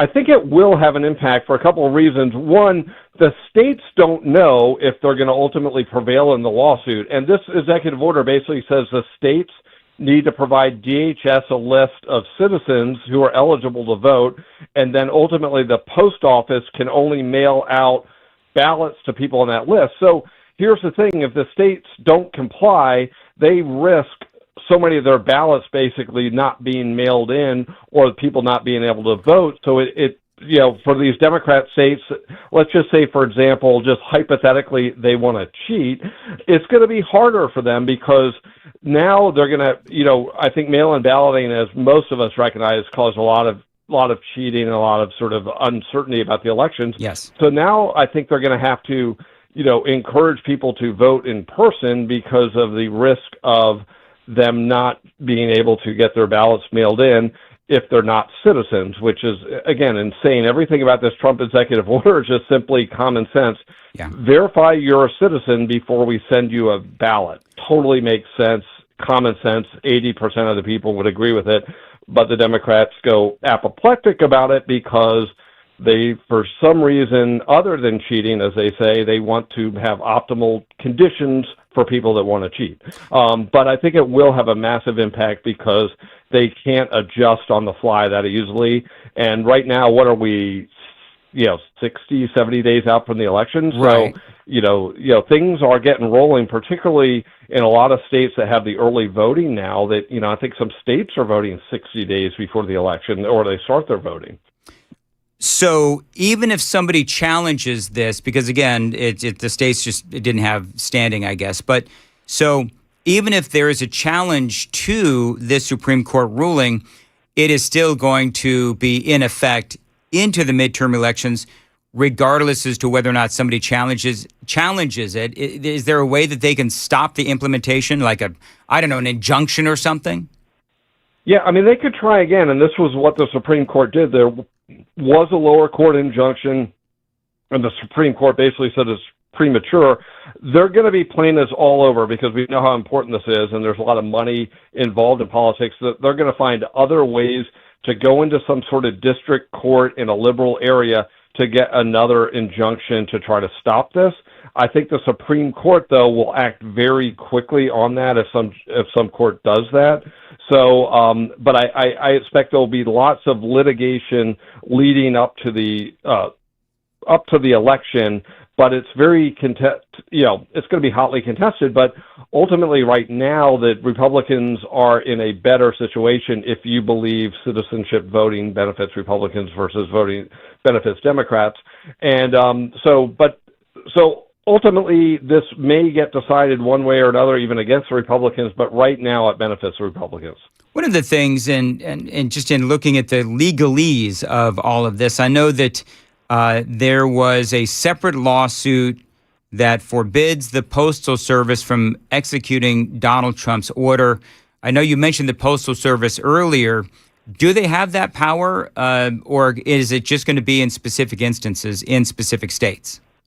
Yeah, this is kind of going to be another one of these basically similar questions that the Supreme Court has been dealing with. And the question is going to be, is the post office somehow independent of the executive branch and they could act on their own, or does the president have the ability to direct them how to act? That's going to ultimately break President Trump's way, or the executive branch's way, based on what the Supreme Court has been doing with other similar cases where there have been they've been giving a lot of deference to the executive branch, particularly on things that we've saw recently this summer with the ability to fire people and replace people and things of that nature. They've definitely put more power back in the executive branch. So I think President Trump will prevail on that end, saying that he can direct the post office.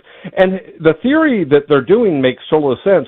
If these people cannot verify they're citizens, I think you presume they're not citizens. Right. And then if you're using the mails to forward ballots of non-citizens, you're in effect contributing to voter fraud and mail fraud. So the post office has a responsibility, if they know these people are not verified citizens, to not send this mail that would perpetrate fraud against the American people. One of the things, and I'm going to get your perspective on this here. I'm going to check traffic real quick, but then we've got a governor's race here in the state of Tennessee, and we have this Democrat. Her name is Jerry Green. I was just going through some of her audio. She did an interview here on the radio station. But if I'm not mistaken, you live in Virginia, correct? Correct. So I want to talk about, because she was literally asked yesterday, and I don't have that particular piece of audio in front of me, but she was asked yesterday, are you like, people are worried that you're going to be like a Spamberger who in Virginia, she ran as a moderate, and then she comes in and she becomes, this hell on fire progressive, and now you've had yet another person murdered by an illegal alien. So I want to just talk a little bit about what happened in Virginia, sort of as a warning for people here in the state of Tennessee. More with Jonathan Fahey coming up, 6:45, time to check the roads on WTN. All right, I guess I'll do it. We got a crash, Murfreesboro Pike at Spence Lane, backing up onto the on-ramp onto westbound 24. Smyrna, I-24 westbound before Sam Ridley Parkway. Got an accident there. And in Kingston Springs in Cheatham County, I-40 eastbound at Kingston Springs, Ashland City, exit 188. We got your traffic every 10 minutes every morning on Super Talk 99.7 WTN. As far as weather goes, mostly sunny today, high near 88 degrees, low humidity. Appreciate you listening to Nashville's Morning News on Super Talk 99.7 WTN. So, Jonathan, we're talking about this Jerry Green. She is a public defender, a Democrat, out of Memphis.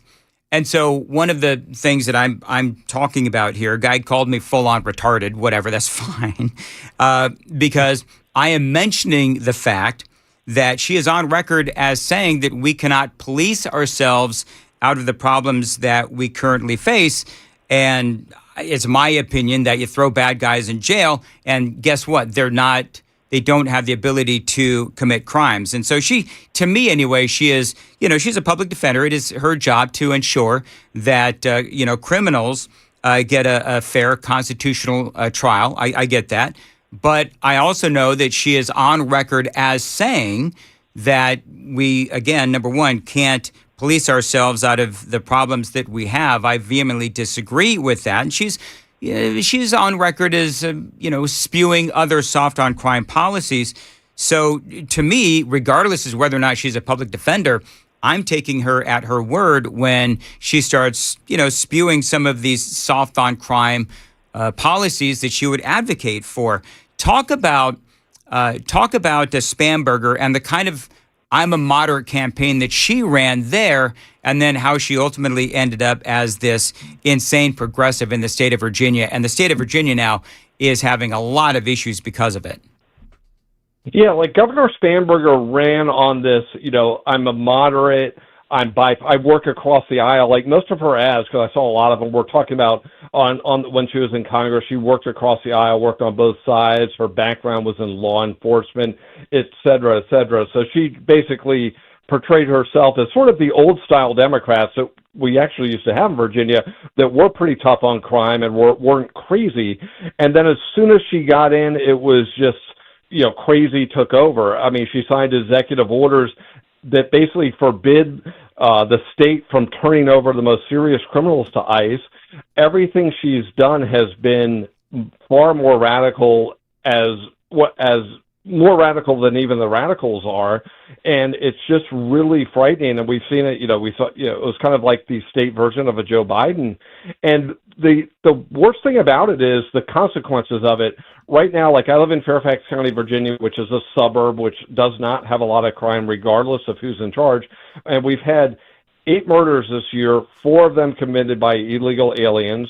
And then at the end of last year, December, there was an illegal alien gang member who was released from jail the next day, committed a murder, and Governor Spanberger won't even commit to turning that person over to ICE if somehow the case falls apart, or they finish serving their sentence if they're convicted. So it is just so alarming that they are, if we enforced our immigration laws, we would have 4 less dead people, presumably, in Fairfax County, and we're going to have more and more people victimized. And it's not just the murders. I don't want to say just the murders, but, you have sexual assaults, all sorts of crime, because murders are what gets all the attention, but there are so many people victimized by criminals all up and down the chain that are being victimized unnecessarily because of, one, the illegal aliens, but also these politicians like Governor Spanberger that enable them to be here, encourage them to stay here, and won't even kick them out when they commit the most horrific crimes.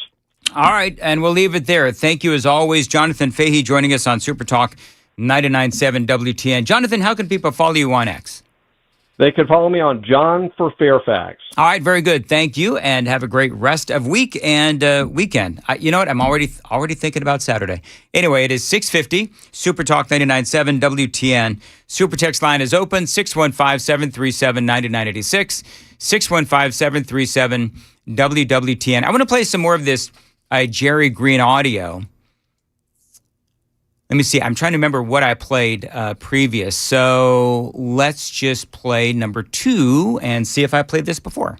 My policies are pretty common sense. I think that flock cameras are incredibly problematic under the Constitution. I think we should have a moratorium on data centers till we can get things right around our air and our water.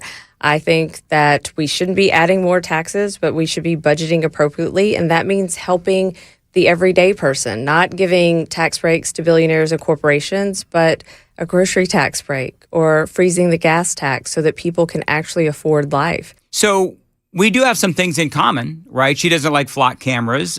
She wants a moratorium on data centers. I agree with her on the flock cameras. I don't necessarily think that we need a moratorium on data centers, but I guess my question would be to her, what is the answer then?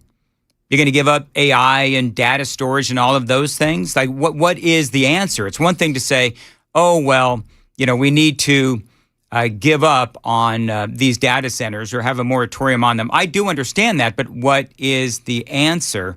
Because, I don't think that we can go back to saving things on memory sticks and the like. So we'll see if there is any more. But you know what? But that's a decent conversation to have. I actually don't mind her answers on that, because those are legit questions that need to be discussed here in the governor's race. Here's another. This is Jerry Green on with Chad Benson. And I think people are aching for leadership that is not chaotic or cruel or just kowtowing to what the national trends are, and instead somebody with some backbone, somebody who actually cares about the constituents and will listen to them. Okay, great time to lead into that DSA question. Nobody went there, but the specific question I would ask is, okay, so where do you stand on the Democrat Socialists of America? Because I would say to her, that is where your party is struggling with right now. And so one of the things that she'll say is that, well, all the conversations about DSA and Democrat Socialists of America, all of these divisive issues, well, they're just dividing us. And, she wants to talk about, getting food on the table. And I agree with that. But here's the thing. The reason why she doesn't want to talk about, the DSA is because that is what your party is struggling with right now. And so she needs to be able to answer the DSA questions, because your party, I would say to Jerry Green, your party is the party of the Democrats. And so your party has come out at a national and a local level in other states, and you've come out with, abortion in the third term right up until, the moment of birth. That is one thing they're doing in Massachusetts.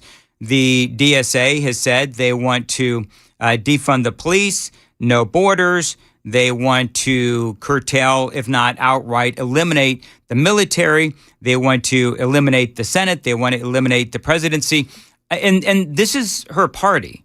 So I do understand that she doesn't want to talk about that, but these are legit questions to ask. But, she just kind of skirts the issue as saying, or skirts the DSA questions because she says, well, those questions are just so divisive. Well, they're divisive because your party is bringing it to the table. Your party is inviting them into your big tent. When you talk to them about the issues. So think about like school vouchers. That's not really a Republican or Democratic issue, but people think your public dollars, your public tax dollars should go to public schools, and you shouldn't be paying for rich kids to go to private schools. And that's what's happening. And they see that as wrong. They see that as objectively wrong. I agree. And when we have conversations around making sure that medical debt isn't bankrupting people, right? But they want us to be divided. They want us to say you versus me. If it's, calling us communist or DSA or saying we're going to give everybody a transgender surgery at school in the bathroom, like whatever the crazy thing is, right? Well, she calls it crazy things, but this is what your party has come out and supported. So I don't understand. I mean, does she think that we don't pay attention to the headlines? Or what's on her website, spending $70 million in taxpayer emergency funding on paying off people's medical debt or subsidizing their housing? I mean, I'm reasonably certain that she is all for transgender surgeries. I'd be willing to bet that she is. And she's probably somebody who would say the taxpayers should pay for that. I would also say that she's probably pro men on women's sports teams. She's probably pro men being in women's bathrooms and that kind of a thing. And so she can say that these are crazy things, but you can't dismiss the direction that your party is going in. And so I think that these are legit questions that are, certainly fodder for discussion. They didn't get into specifics yesterday, but I wish they would have, because I would like to know where she stands on these issues. It is 6:55 on Super Talk 99.7. Joan has the news coming up at 7. Joan. Yeah, coming up here, a Hollywood giant is considering a big move to Nashville. Coming up here at 7 o'clock on Super Talk 99.7 WTN.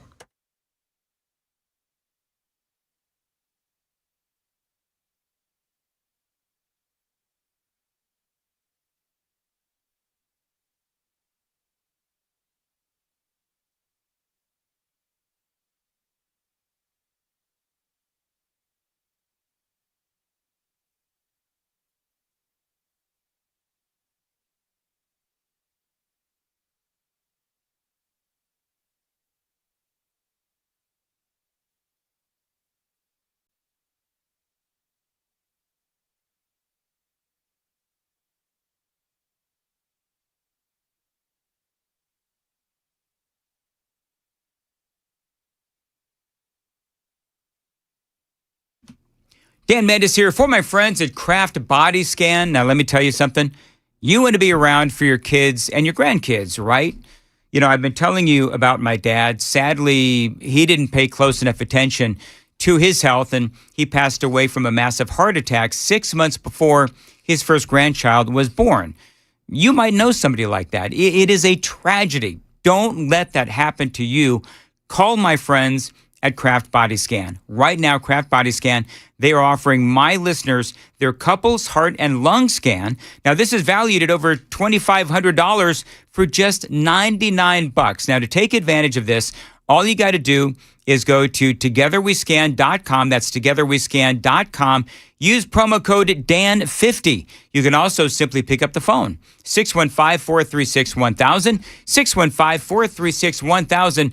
Use promo code DAN. Kraft Body Scan offering my listeners their couples, heart, and lung scan. Again, valued at over $2,500, now for just $99. TogetherWeScan.com, 615-436-1000. Use promo code DAN50. Hey, what's up, guys? It's Matt Murphy with Super Talk 99.7 WTN, and this morning we are out and about at my house, my brand new house that I've been talking about on the radio, with Nate from USS. What's up, brother? How are you? I'm excellent. How about you? I'm doing well. Good. We invited Nate out. Now, obviously, when you're a new homeowner, especially when you buy a house that's got a few years on it, you don't know what you're dealing with in terms of foundation. And I know that Nate knows a lot more about what I don't see and what I don't know about than I do. So bring the experts out and get them to check out your house.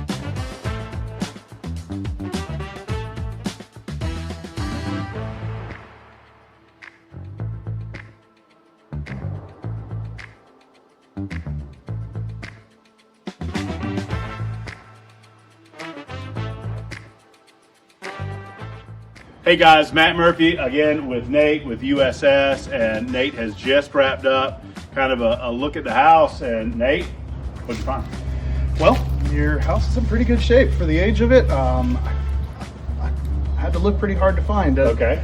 Your house being on a slope like it is here, I think we could do a lot of good by trying to terminate your downspouts a little Okay. further from the house there. Okay. Roof water is the killer of foundations, and so if we can just get it to a positive grade to drain away from your house, I think that's real cheap insurance. You want to kind of get it out and downhill. That's right. Yeah. That's So the idea. make sure that it doesn't come right back down towards the foundation walls, causing issues, settlement, or leakage. Now, if folks are watching this video and they are like, we need to get Nate out to the house to do a look. I mean, I watched you do it. It's, about 30, 45 minutes, something like that. Yeah. To do a comprehensive kind of an examination around the house.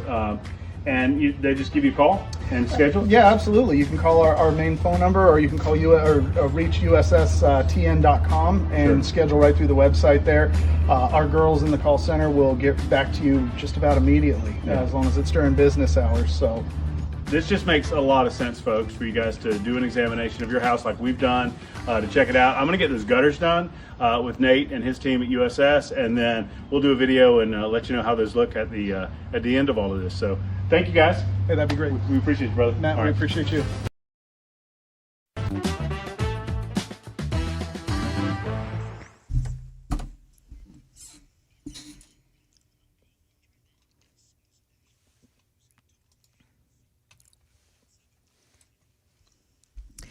Good morning, 7 o'clock now. I'm Joan Jones with your top stories. Got your forecast and traffic coming up in 5. 44 people have been arrested in a drug and gun sting in Nashville. Braden Busek is the U.S. attorney for the Middle District of Tennessee. In a press conference yesterday, he said Metro Nashville police worked with ATF on this bust. The ATF conducted a 3-year study of shots fired, shooting incidents, and information from the National Integrated Ballistics Information Network, or NIDIN, and then had another ATF office in another state review their data to identify target zones without regard to socioeconomic or demographic features. Using just the data about where illegal guns were hitting the city the hardest, the ATF then identified enforcement zones and conducted undercover operations to try to neutralize the threats to public safety. Now, he said the undercover agents made purchases of firearms and drugs in certain neighborhoods like the Harding Place I-24 corridor and the Bell Road Murfreesboro Pike area. In a 6-3 decision, a Supreme Court handed President Trump a victory yesterday, allowing his election integrity executive order.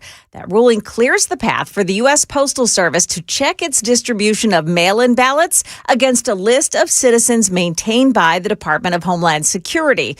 Now, the ruling only addressed an injunction against the executive order, not the lawfulness of the order itself, so there may be other legal challenges to come.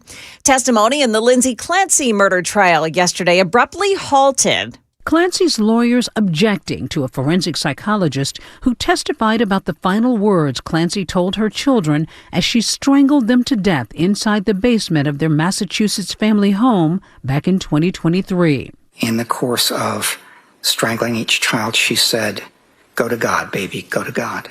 And that was part of her expectation, that she and the children would be together in heaven with God. ABC's Deborah Roberts there. And he also said after that she was raised as a Catholic, and as he understood it, Catholic considerations, it's not necessarily what happens that they would immediately all go to heaven together. The judge calling his testimony on her religion absolutely inappropriate. And finally, a new Axios report says that Paramount is considering moving its legendary film and television business to Nashville. It comes as Paramount is trying to close on that merger with Warner Brothers Discovery. So why Nashville? Well, lower taxes is the main reason, says Channel 4's Danielle Ledbetter. Thanks to country music, we also have a thriving entertainment industry. The local TV and film business is growing. There's also Senator Marsha Blackburn, who served as the executive director of the Tennessee Film, Entertainment, and Music Commission back in the 90s. So if she becomes mayor, a relationship with Paramount could be in her wheelhouse. Now, Axios says in addition to Nashville, Atlanta and Austin are mentioned as relocation possibilities as well. Market numbers brought to you by Beacon Capital Management, online at beaconcm.com. Everything's pointing up this morning. The indicators say the Dow futures are plus 286, NASDAQ futures up 267. We've got S&P futures gaining 34. That's the latest news, traffic, and weather next. I'm Joan Jones, WTN News. The guaranteed offer is the simplest, least stressful way to sell your home. You go to our website, you fill out a quick form, we set an appointment, we bring you an all-cash offer. Literally, there's no lockbox on the front of your house, there's no showings, we pay all cash, we close in as little as 21 days, stress-free. We've helped thousands of homeowners just like you sell your home the hassle-free way with a guaranteed offer from Mark Spain Real Estate.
Capitol View area, we've got some delays on the ramp this morning. The I-40 westbound off-ramp to Church Street. It's because of an accident right there at exit 209A. Also, Nashboro Village, Murfreesboro Pike, south of Bell Road. That one involves some injuries. Traffic every 10 minutes every morning on Super Talk 99.7 WTN.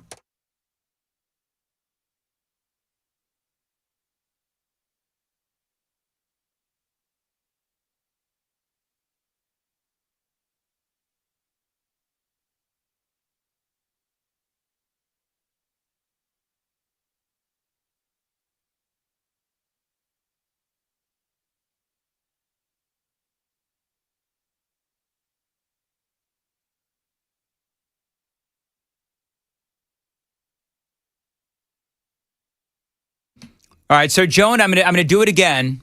Uh-oh, what are you gonna do? I'm gonna ask your opinion on where I should go next. Okay, I like this. Because I've got more Jerry Green audio. I think I've got like 3 or 4 more cuts. I spent a lot of time cutting up audio, Chad's, and I thought it was a good interview with Jerry Green. You thought it was good and had a lot of meat to it, or just exposed who she is? You know, if you eat enough fried mozzarella balls, you get full. I think that it was good for my purposes. I was able to grab a lot of good audio. Okay. So that I can talk about who I believe that she is as a person. Now, long time ago, not as a person, but as a political candidate, I'm sure she's a very nice person, by the way. Don't we all? I mean, I'm sure she is. But a while ago, I asked if she'd come on the show. I've instructed Sam. Sam, will you ask her if she'll? I'm just assuming they're not going to come on, but see if she'll come on my show, and I'd be very nice to her. I mean, I don't agree with her politically, but so do I do more of the? Because the would you agree with this, Sam? The audience seems a little riled up with some of this audio. Now, there's some haters that are coming out and saying that I'm assuming things about her, which is bizarre because I'm literally playing the audio and I'm commenting on the audio. So, but I want to be fair to her. No, I don't want to donate to her campaign. I want the email address. There you go. You know what? Donate $1 if you have to. You know what? You think I have $1 to donate? That's you work cute. at radio. My apologies. Here's what you do. Just like if there's like a really bad waitress or waiter and you're not happy, you give them like a penny. Yeah. Donate like a penny, Sam. I'm just kidding. But should I play more Jerry Green audio or do I move on to some other things? Because I've got like four other audio bites that I could play. By the way, we did look up real quick, Sam. Remember when she quoted, this was in the previous segment, she had quoted that CNBC interview, I should say that CNBC poll, where she said that Tennessee was the most miserable state in the nation. And I said, yeah, but that was based on a bunch of stupid woke stuff. So we looked it up because she's the one that quoted it. And so Sam looked it up. What were the details of what they were basing Tennessee being, I'm air quoting this, the most miserable state in the nation. And what was it based on again? It was quite literally based on state laws targeting the LGBTQ plus community, including so-called bathroom law requiring transgender people, air quotes there, to use the facilities designated for their birth sex. The state also explicitly bars localities from adopting their own anti-discrimination ordinances. To underscore the point, Lee signed a resolution earlier this year designating June Nuclear Family Month. The horror. Dun, dun, dun. You know what I mean? All right, fine. It's all They said our strength was air quality, and our weaknesses were crime, inclusiveness, and worker protections. Funny thing is, the crime is at the hands of Memphis. Where she's from. Where she's a public defender, and she has advocated for soft on crime policies. I don't know, because one guy got mad at me because I had mentioned her soft on crime policies. You're a hater, Dan. No, he's like, well, she's a public defender. It's like, well, yeah, but she's still on record as advocating for soft on crime policies. I don't know what else to tell you. You know, she thinks that people, can, instead of jailing them, we can fix them. I'm sorry, but there's some people that can't be fixed. There's such a thing as social justice. All we can that kind of rehabilitate. Stuff. We can. I'm sure that it's because his father hated him when he was young, right? And so maybe a little psychotherapy can help. Right. If we need more social workers. We need social workers to go to the need. scene instead of police officers. Right. Yeah. Right. Mm-hmm. So I had this in the news when I was doing it last week. In Memphis, there was a man that has been sentenced to 14 years and a day in federal prison following convictions in multiple armed robberies in fast food restaurants in Memphis. His state cases, they gave him a 4-year judicial diversion program to let him back out on the street. These are problems. And this is what she wants to do. She has come out and she has advocated for diversion programs. How about the guy that killed Irania? Zarutska. Carlos Brown Jr. Exactly. I mean, he was given chance after chance after chance after chance, being released from prison, not having to serve time, for the crimes that he had done. And what does he do? He goes out and stabs a young girl who he doesn't know, has no idea, on a bus or on a train, whatever it was. Yeah. And by the way, she is against the vouchers. The vouchers do remain very popular here in the state of Tennessee. A lot of Republicans don't like the vouchers. Jody Barrett. I love Jody Barrett. He is against the vouchers. So that is a legit conversation to have. By the way, so I guess I'm going to do more Jerry Green audio. She says that she is a gun owner and very pro Second Amendment. This is what she has said. I got my first gun when I was 9 years old. My dad gave me a 22. We used to go hunting, squirrel hunting, dove hunting. I've grown up around guns. My dad actually used to teach hunter safety back when it was like a 6-week course and you had to be in person and you had to actually hold a gun and load a gun and clean a gun. So I've been around them my whole life. And like I said, I have a gun now, mostly because I've received multiple death threats. And the police and my security have asked me to carry one. I know that you have a right under the Constitution. I've spent my whole career as a public defender upholding the Constitution.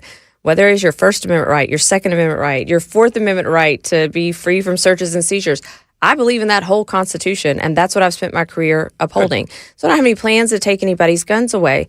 Do I think there are reasonable measures we could put in place? Absolutely. She talked, at least during the interview, what's that? Red flag law. She's a big red flag law advocate and gun locks as well. Yeah, she actually had a gun lock program. She's advocated for gun buyback programs as well. Chad asked her about the suspicion that she would be a wolf in sheep's clothing. I mentioned this earlier in my interview with Jonathan Fahey. Abigail Spanberger, we all know, was, she was running out there as a moderate in Virginia. She campaigned as a moderate, and then governor, she becomes this raging progressive. And so one of the questions that Chad appropriately asked her is, okay, so is she like an Abigail Spanberger? Is she running as a moderate, but then she would try to rule as a raging progressive or a DSA? I will not deny that I'm a Democrat. I will not deny my progressive values, but I'm a mom. That means I'm pretty pragmatic. I want to get stuff done. And I know that I will be still having a supermajority of Republicans in the House and the Senate if I get elected. But I look to Andy Beshear up above us at our northern border, and he too is a Democrat with a supermajority, and it is a system where the checks and balances work, right? They are a check and a balance on each other. And most of the times, if it's jobs, if it's roads, we find common ground. I think Tennessee is looking pretty good right now. I mean, she said that it's a miserable place, whatever, but no state income tax. I like that. Business is good in the state. We're working on affordability. Affordability is something that does need to be discussed, and they're discussing it. And you listen to, Senator Marsha Blackburn and what she wants to do. They didn't really get into specifics as to how she would make things more affordable. But remember, it is her party, the Democrats, who mismanaged, for example, the property tax issue in Nashville. Now we have businesses going under, jobs are being lost. So she talks about affordability. What is her answer to all of that? And they didn't really get into many specifics. And now, in fairness, I didn't hear the entire interview. I listened to about 3/4 of it. They did talk about weed. And she is pro-weed, and so she and I would probably agree on medicinal marijuana. There is more. Here's more from Jerry Green. Because I think a lot of what divides us is algorithms and culture warrior stuff. Amen. More than what the average person who's at the dinner table worried about. Yeah, I mean, I don't know that I could have said it better than what you just said. We absolutely, and we have to work together. Look, we're last in the nation for funding our public schools. That's our future. We are $56 billion behind on our road reconstruction. There's so many places that I think we can find that common ground and work together to make Tennessee better, because right now we are the number one most miserable state to live in. So there's that soundbite again. Legit discussion about some of this stuff. But here's the thing is that as Republicans in this state and at the federal level as well, we have no income tax in the state of Tennessee.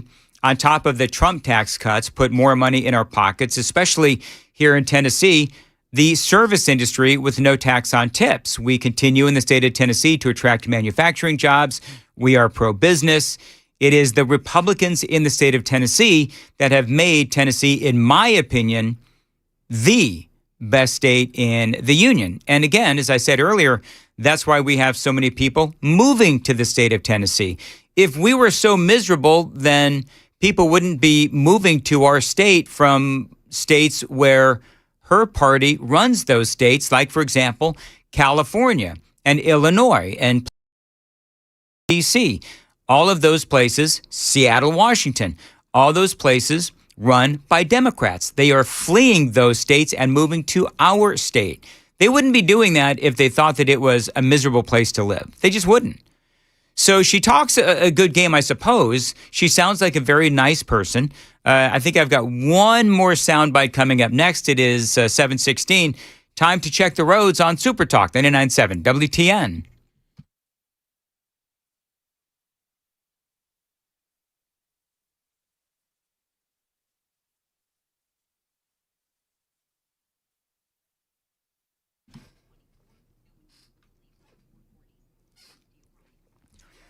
As far as your weather goes, it looks like it's going to be mostly sunny today, high of 88 degrees. Appreciate you listening. Low humidity. Thanks for listening to Super Talk 99.7 WTN. There was a lot of Marsha Blackburn bashing, which I totally understand, in the Jerry Green interview yesterday. This is one of the things that she said. And I want to find real solutions. I want to actually do the work. I don't just want to talk the talk. And I want to represent everybody. You know, the person I'm running against only wants to represent conservatives, only wants to represent Christians. I want to represent all of Tennessee and to be a voice for everybody out here. So where does she get that Marsha Blackburn only wants to represent Christians? Like, I don't know where she gets that from. And so, you know, the thing that I love, actually, and you see this all the time, and I will fully admit right now, is my little monologue here on Jerry Green, am I being divisive? I guess, whatever. But I'm just calling it like I see it. But I love how in this entire interview, she's like, oh, I just want to find solutions and I don't want to be divisive. Then she goes and she says that Marsha Blackburn only wants to represent Christians. How is that not being divisive? Marsha Blackburn was on my show and she said, I am here to represent everybody. And I understand that that's what politicians are supposed to say. But for Jerry Green to be like, oh yeah, Marsha Blackburn only wants to and realize what she said. She said, because words matter. She said literally, Marsha Blackburn only wants to represent conservatives and Christians. I don't know where she gets that from. And so for people that are texting into the super text line right now saying, you know, oh, Dan, you're making assumptions about whether or not she is DSA and she's a public defender. And how do you know that she's soft on crime? I know that she's soft on crime because of what she has said and what she has represented and the things that she has said on the campaign trail. I already talked about some of them. I don't want to go back to that for now a fourth time. You can be a public defender and ensure that people get, their right to a fair trial. You can also be very much soft on crime and advocate for not putting people in prison. I believe that we can police our way out of the problems that we have. Guess what? Memphis has already proven that because we sent in the additional law surge, the additional law enforcement surge in Memphis. We put a bunch of these cats in jail. And what happened? Wait for it. The crime rate went down. Same thing happened in Washington, D.C.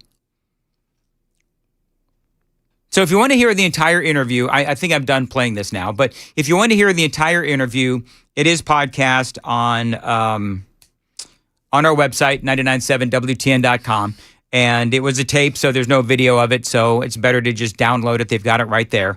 And, I think that it was a good interview in the sense that it really told us, who she is. And I believe, I do believe that it is fair. It is fair to say that she, remember the Democrat Party, by and large, I have not heard, Joan, have you heard one Democrat, aside from the likes of James Carville and those people, but, have you heard many Democrats come out against the DSA? No, and that's the really weird part of it. Right. So, Yeah, Chuck Schumer the other day saying that Abdul al-Sayed has injected new energy into the party.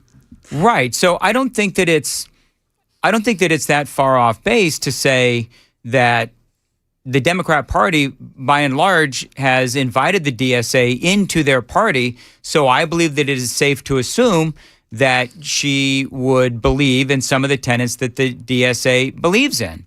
So, but I don't know if she's actually really come out and said anything about them. But based on what I already know about her, I see some commonalities between her and the DSA. Well, and you don't see the, I don't want to call it infighting, but you don't see the kind of like correction of policy, or at least a healthy argument in the party anymore, right? That Chuck Schumer's terrified to call these people out. But on the right, we can have a debate over Cornyn or Paxton. We can have an honest discussion. We had great debates over Monty. The debate on this station regarding Monty Fritz versus John Rose versus same in Kentucky with Marshall Massey. Blackburn. Like we can actually have a on the policy basis discussion about what the differences are in these candidates, whereas on the others, they are terrified to call each other out because they don't want to get kicked to the door. The woman that lost to El Sayed, what was her name? She was the woman that had the really funky accent. Yeah. Yeah. After she got slaughtered, well, she didn't really get slaughtered by him because it was a pretty close race. She came out and said she was going to support him. And you know, during the whole campaign, talked about his desire to, you know, have socialism and communism and how horrifying it is. And after she loses to him, she says, yeah, I'm going to support him. Of course I'm going to support him. I wanted to just real quickly, of those DSA, not the candidates, but the co-chair and all these people that work for them, they're all a bunch of rich Nepo babies. None of them were broke. Yeah. Gustavo Gordillo, the one with the terrible mustache, lives in a $1.5 million Brooklyn townhouse purchased and renovated by his father. Grace Ryan, she's an organizer, sometimes called the Lululemon. She's a chocolate heiress whose father, Michael Ryan, built Maramore Chocolates into a roughly $10 million national brand. Shi Osei, who's a New York City council member described as a Nepo baby. Father was a prominent music attorney in the hip-hop industry. C. Weaver, linked to Mom Donnie's administration, the housing lady.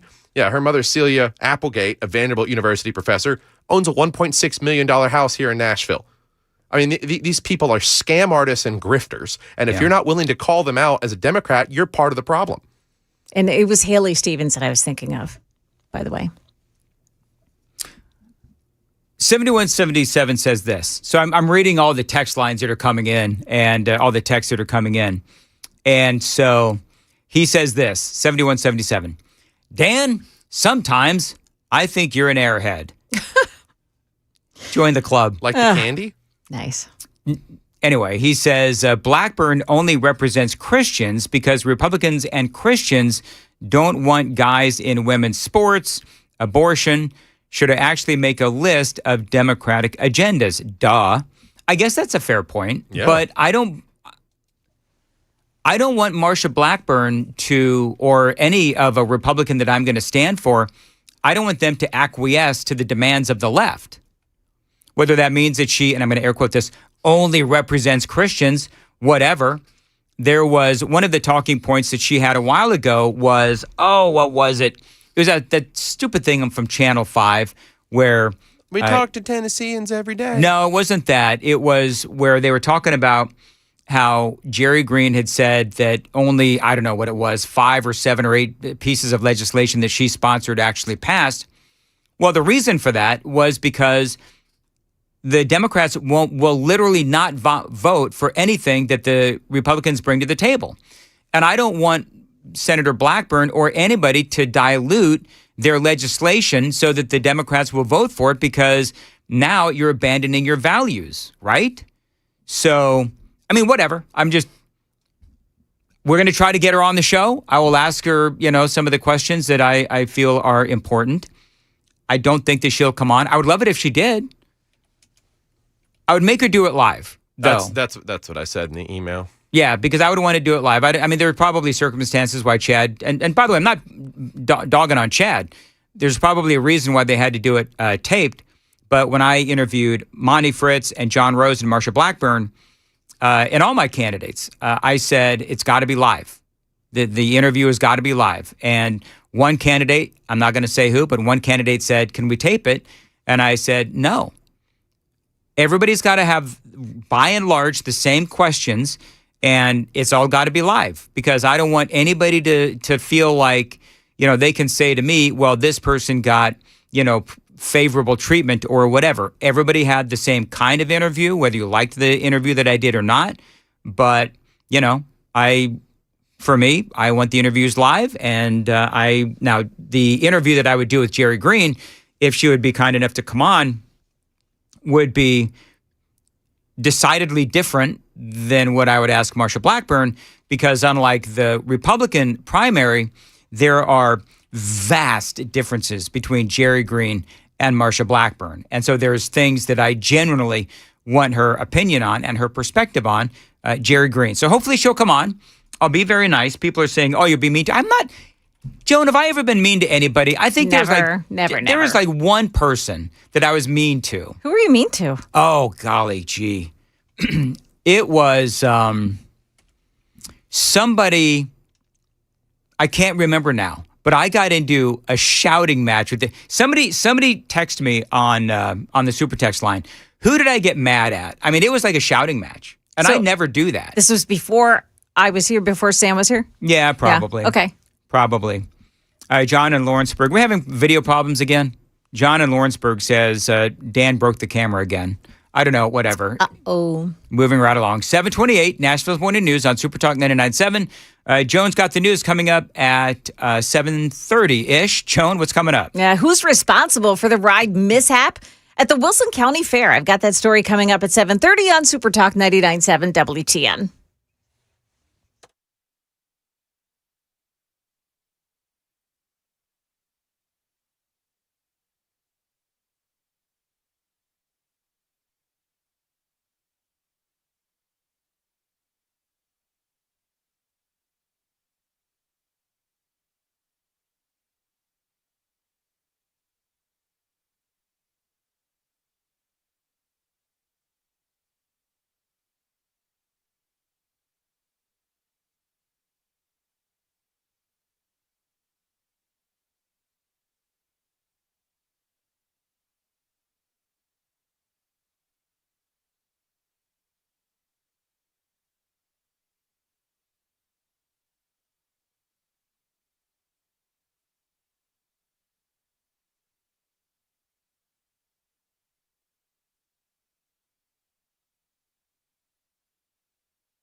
Good morning. It's now 7:33. I'm Joan Jones with your top stories. We got a crash in Brentwood this morning on 65 northbound. It's just past Concord Road on the right shoulder.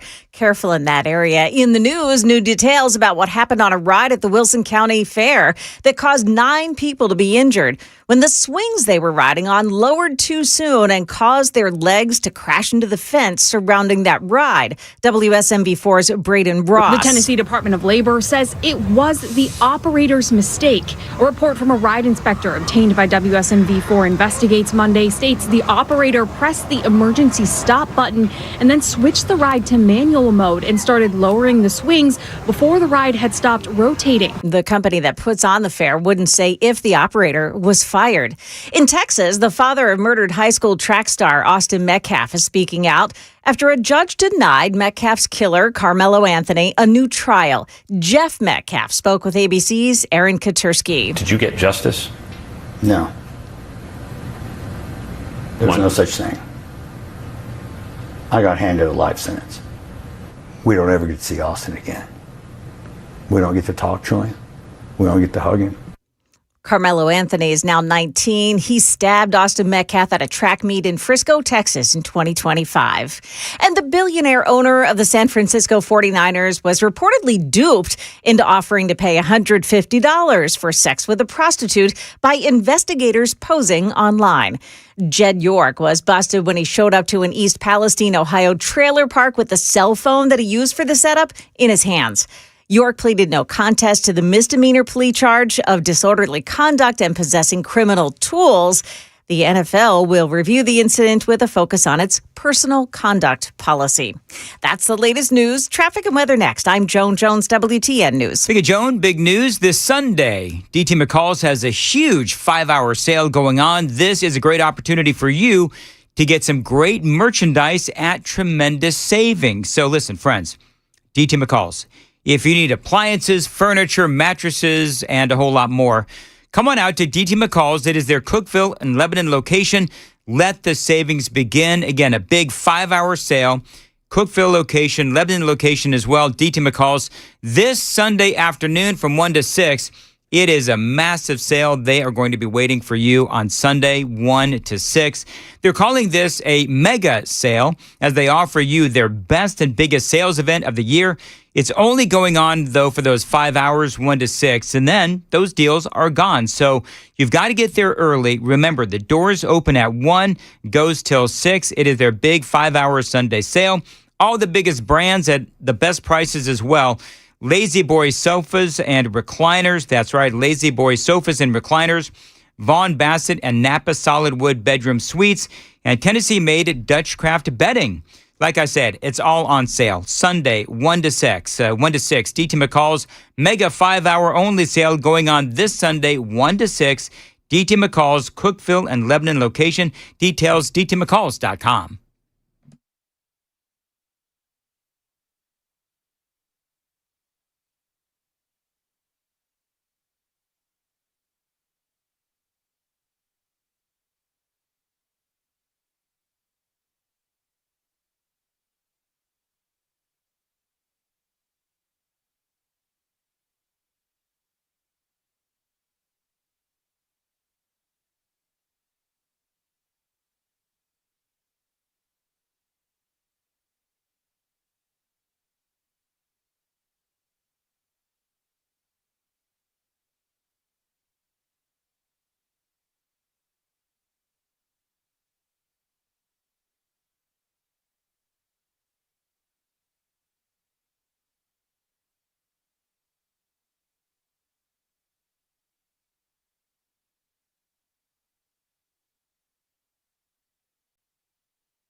$7:38, Nashville's Morning News on Super Talk 99.7 WTN. Welcome on in. Hey, real quick, so I've got Lieutenant General Richard Newton standing by. We're going to talk about the Iranian sanctions and what we're going to do to Iran. And by the way, it's all about China as well. But just a quick reminder, tonight, I'm going to be emceeing an event in Murfreesboro celebrating 25 years of community giving by Feed America First. It'll be at the View at Fountains, again in Murfreesboro. I'm going to be there. I'm going to be the MC. Senator Marsha Blackburn is going to be there as well. I think that there's still some tickets available. FeedAmericaFirst.com. I would love to see you there. Again, FeedAmericaFirst.com. All right. It is 7:39, Super Talk 99.7 WTN. Always great to have you on, Richard Newton, Lieutenant General Richard Newton. So let's talk about what we're looking to do with Iran. Scott Bessent, Treasury Secretary, coming out yesterday, and he basically singled out China. You've got India, you've got Russia. Those seem to be the big three. It's not only going after Iran, but also the countries that do business with Iran. Talk about your perspective on if this is going to finally end this war. Well, good morning, Dan. Hey, by the way, sounds like a great event tonight. I wish I could be there. And this will probably be a main topic of discussion, certainly with Senator Blackburn attending. But my bottom line up front, I think it's advantage U.S. This has never been tried before. But if anybody can accomplish this extraordinarily historical, wide-ranging economic warfare against Iran, it's our Secretary of Treasury, Scott Bessent.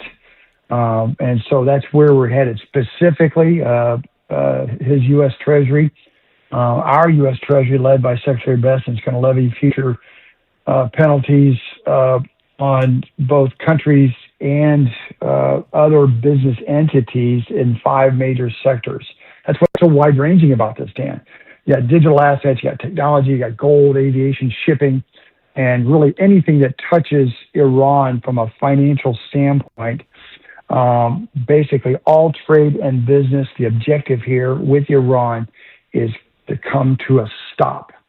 And so I think what I heard yesterday from Secretary Bessent, my sources, and so forth, and that's why I led with my comment at the top. I believe advantage U.S.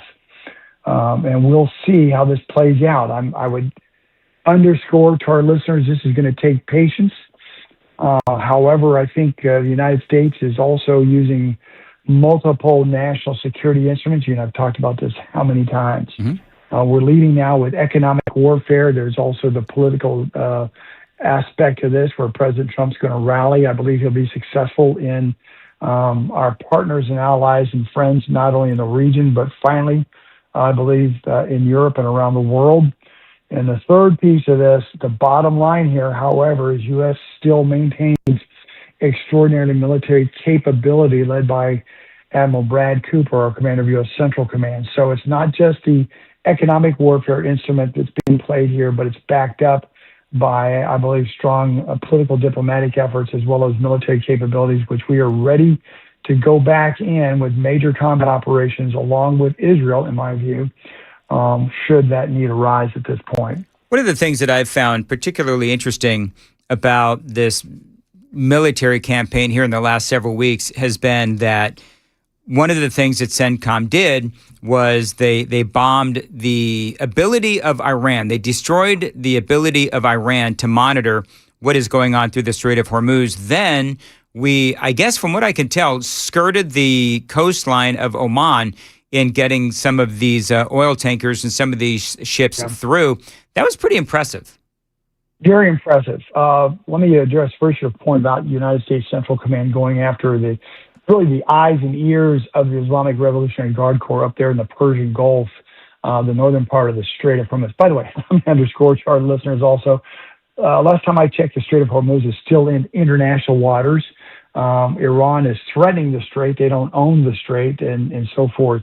But in order, it has a military workaround in terms of their threatening commercial shipping, which is still backed up in the Persian Gulf, which is, again, a vast, significant percentage of the world's oil and gas trade still goes through the Strait of Hormuz to the tune of about 12 to 14% of that. But nonetheless, it's starting to get through. Several weeks or so ago, U.S. Central Command quietly started attacking with U.S. air power and sea power capabilities, the eyes, ears, as I mentioned, the surveillance reconnaissance sensors of the regime that would track and monitor these commercial shippings going through the strait, We've also been going after their retaliatory capabilities there with their ballistic missiles, their drones, and trying to take out also some of those gunboats that they use to mine the strait and so forth. And we've created a southern route, at least it's been reported in the media. I'm not going to get into many details, but I'll just, from my standpoint and from those who were paying attention in the media and so forth, there's a southern route that goes along the coastline of Oman that the commercial ships have been utilizing, backed up by United States Navy, specifically the Fifth Fleet, to allow for several ships per day now to get through the Strait of Hormuz and to get oil into the commercial marketplace through the strait. To about, I'm told, about 8 million to 10 million barrels of oil a day now are getting through the strait. The normal operation for commercial shipping with oil and gas through the Strait of Hormuz is about 25 million barrels, but we're getting back to the point where, call it a military workaround, that's enabled by the United States Navy and doing a very credible job in that aspect. So yes, that is short of just completely, taking out the threats along the Persian Gulf area. There's this workaround that's being very effective so far by the United States Navy. One of the things that Besson said yesterday was basically China, India, Russia, some of these other nations as well, you better start decoupling yourself from Iran. In other words, they haven't done anything to the likes of China as of yet. What do you think the response is going to be from a nation like China? Because, I'm assuming that China has a plan in place where they could actually retaliate against us. They can economically and so forth. But again, if you're going to effectively squeeze Iran down to the point where they are now down to zero trade or zero imports, exports, currency, all those things that Secretary Besson outlined yesterday, and this unprecedented, really, economic warfare campaign against Iran, he did not, however, specifically mention China. And China is really the nation that has most effectively enabled Iran, frankly, to withstand years of American pressure. And so this is a challenge. And Secretary Besson said that. And I mentioned that he did not specifically mention China. But if you're going to squeeze Iran, you're also going to have to address China. And so, because China, Iran really depends on China purchasing most of its oil at a discount price, by the way. We're reluctant to severely confront or seriously confront China at this point because of, frankly, the president's priority to engage with China, because there's global trade back and forth between the United States and China. That's in the best interest of the United States as well as China for that matter. But I think what really is playing behind the scenes, Dan, is everything that was played out with Secretary Besson in his announcement yesterday, now that's being put into play by the Department of, the Treasury Department. I think it's going to allow China, and they will be squeezed, but I think it's going to allow them to adjust quietly so we don't go with a brute force. I appreciate and I support that, what the president's trying to accomplish here. We've sanctioned in the past Chinese oil tankers or oil infrastructures and so forth. But China had continued to purchase Iran oil, certainly discounted prices and so forth. But we'll see how this plays out. I think the real key to determine not only the effectiveness of Secretary Besson's economic warfare strategy here, we're going to find more about and how this plays out with regard to China after President Trump meets in a summit with President Xi in Washington, D.C. on September 24th. So let's hold that thought. Let's you and I have another call maybe on September 25th. Mm-hmm. But China does. I'll be, to take the point of your question, they do conduct an elaborate system of even tactically the ship-to-ship transfer of sanctioned Iranian oil from sanctioned ships to non-sanctioned ships that then call port, into China ports with sanctioned oil on these non-sanctioned ships. It's very elaborate. But I think we've got, again, China's aware of this. China, we'll see how this plays out. That's a long answer to a short question. The jury's still going to be out on that, but I think Secretary Bessent is all over that issue with China. I'm going to ask you a very unfair question, and it'll be the last question that I have, Lieutenant General Richard Newton. So if you had to predict, because, people have been hearing the end is near, the end is near, the end is near for like months now. If you had to predict if this is going to lead us to the end, you think we're talking about a month, 2 months, 3 months? What do you think? Let's see, what does end mean? End means that we compel the Iranian regime, now led by the Islamic Revolutionary Guard Corps, very, very hard line, to a negotiating table that bends them to our will and in the best interest of U.S. national security, not only in the region, but around the globe. Okay. If that's the objective, I think it's not a timeline-based, it's conditions-based. Yeah. Conditions-based are seeing these economic warfare tools put in place, also backed up by U.S. military capabilities. I think we're looking well into the midterms, perhaps into early 2027, from the bottom line, finally, from making that happen. My other point is, and you and I have talked about this, I'm slightly optimistic here that this economic warfare is going to play out in favor of the United States, and it's going to be the outcome we want.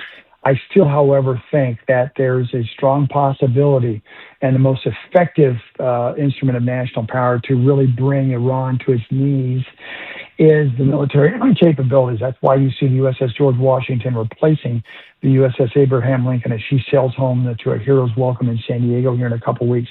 We've got tremendous U.S. military capability that's been actually added to, as well as I think we'll have Israel join in with us. That is still a major card that can be played. My hope is not a strategy. We don't have to do that, but that adds up to a long answer to a short question. My bottom line is this is going to continue through the midterm.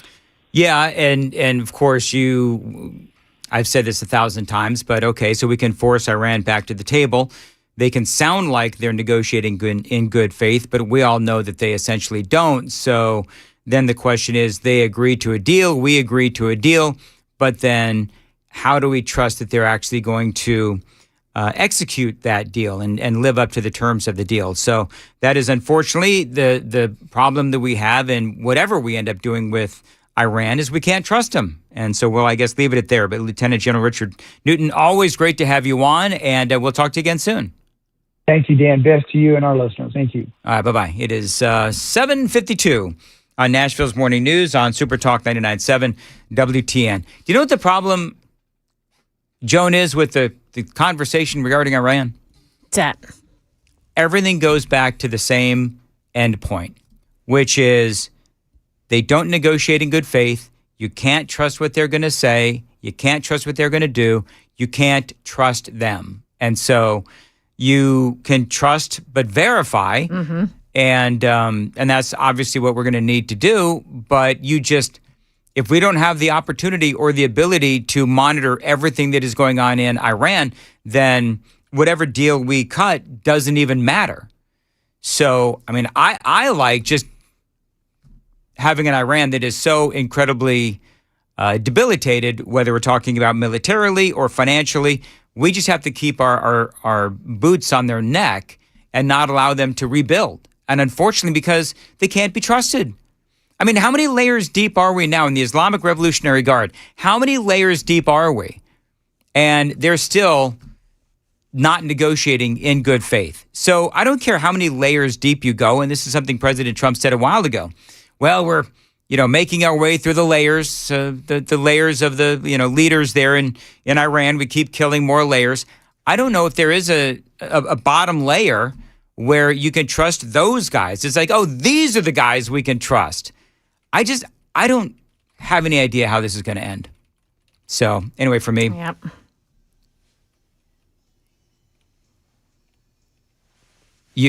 Are you really dropping in Bon Jovi right now? I mean, the whole plan's living on a prayer right now. Okay, is that what that was? Yeah. It wasn't the halfway there part? No, we're not halfway there. The halfway point was 3 months ago.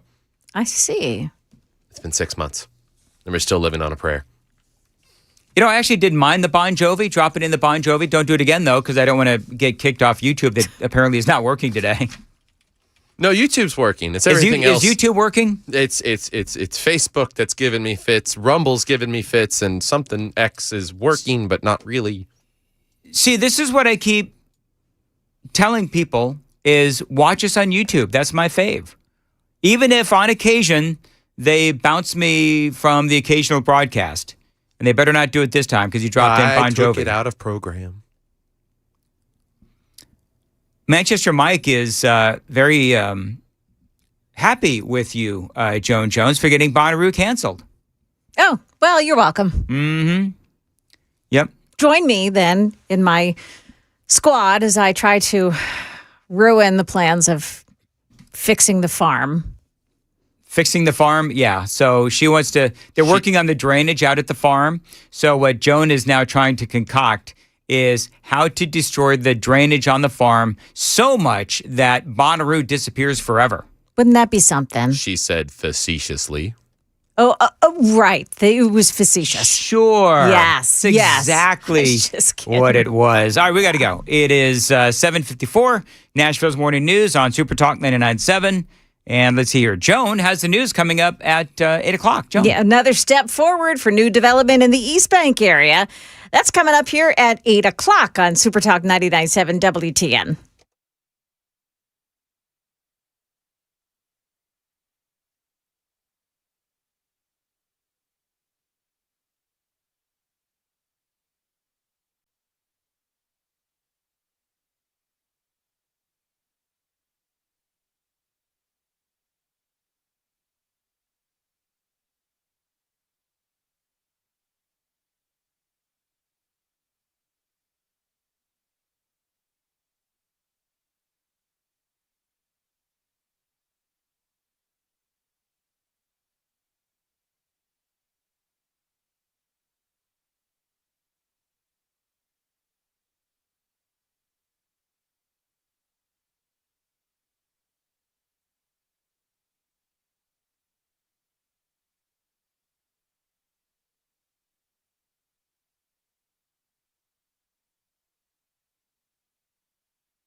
7:59, Nashville's Morning News on Super Talk 99.7 WTN.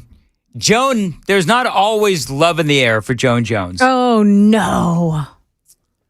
9208 is angry that you were able to have Bonnaroo canceled. What the heck? Joan you wanted your Bonnaroo? What? Joan is a... Listen, people love Bonnaroo. Yeah. Joan is a perfect example of the transplant problem. Anyone that moves here and wishes to change what has already been happening needs to go back where they came from. Oh, no, I'm never going back to the Democratic People's Republic of Maryland. Yes, you'll give me hate for this, and I don't care. 9208, despite the fact that you're giving Joan hate and that you were hating on me in earlier texts, we love you and all of our listeners. I don't care if you hate me or not. He says, I feel that way wholeheartedly about the entire state of Tennessee. Transplants ruining the land my family created and worked. Well, first of all, you know what ruins land? It's Bonnaroo. Yes. That's what ruins the land. It used to be a farm. Manchester. Now it's just a... Oh, I can't even say what it is. Do you know what that farm looks like after Bonnaroo exits? Yeah. Anyway. It's got drainage problems because the ground is soaked in hippie urine. Yeah. Did you say it's soaked in hippie urine? Yes. I wanted to make sure we got that out there because I wanted to make sure people heard that loud and clear. Drug-laden hippie urine. Imagine if you tested that urine, what you would find. Well, that's probably why the grass is dying, because it's all the drug-laden hippie urine. Yeah. All right, we got to go. 8 o'clock, WTN.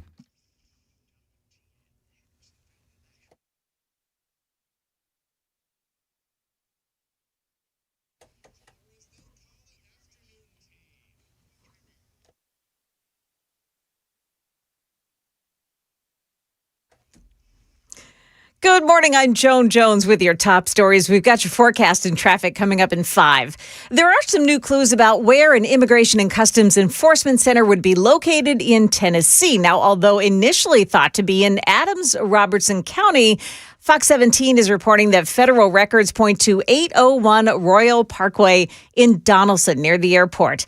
That's part of State Rep Afton Bain's district, and she is blasting that project. ICE has a history of not only killing American citizens, but also ripping families apart and including kidnapping a lot of my constituents, especially from the Hispanic part of my community in Madison. And Nashville has said time and time again that we do not want ICE and its mercenaries of terror to be engaged in their campaigns. Her description there of ICE is unverified. The ICE Center would help to coordinate state and local policing agencies from around the country who help ICE. The economic pressure is mounting on Iran now that the U.S. said it would expand sanctions against those countries doing business with the Iranian regime.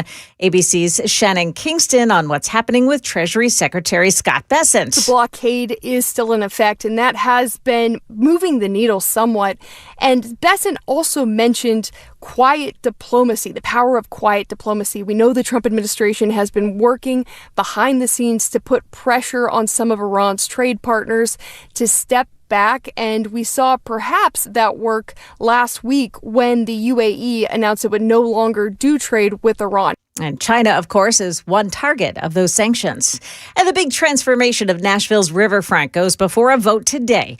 The board that oversees the plans for affordable housing, new businesses, public spaces, and a new TCAP campus is considering how to fund those projects. Channel 4's Joylyn Bukovac. The East Bank Development Authority is expected to consider funding for infrastructure all across this redevelopment plan, and the board will also vote on an agreement with TPAC for the design and construction of Victory Avenue. So that's a roadway tied to TPAC's future campus. Metro Council is adding $300 million to help with that project. Market numbers brought to you by Beacon Capital Management online at beaconcm.com. A half hour before the opening bell here. Dow futures are plus 233, NASDAQ futures are up 230, and the S&P futures are plus 29. That's the latest news. Traffic and weather next. I'm Joan Jones, WTN News.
We always worry about our mortality, right? Every time we get an ache or a pain, we worry about what's really going on with our bodies.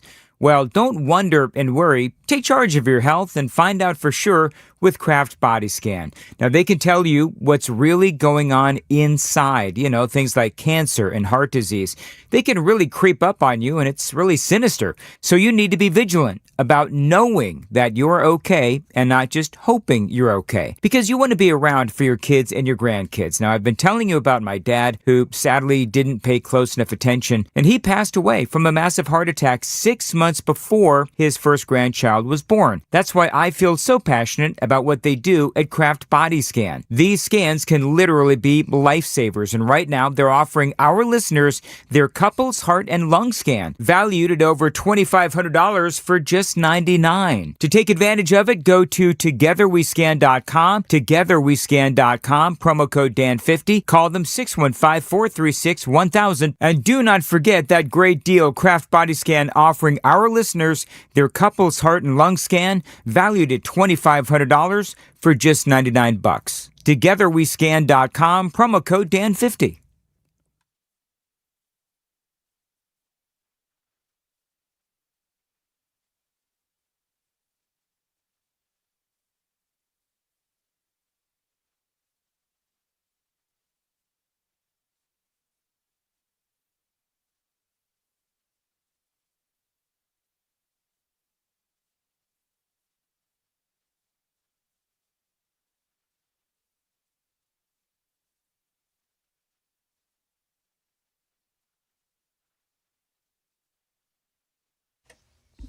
It's a crash on East Trinity Lane in Talbot's Corner. This is right at Dickerson Pike. Watch it this morning. Mount Juliet, Highway 109, northbound side, south of I-40. There's an accident that blocks the right lane. And in Berry Hill, I-65 north under I-440, the crash takes out the right shoulder. Brentwood 65 northbound past Concord Road, you've got a crash in the right shoulder as well. Traffic every 10 minutes every morning on Super Talk 99.7 WTN.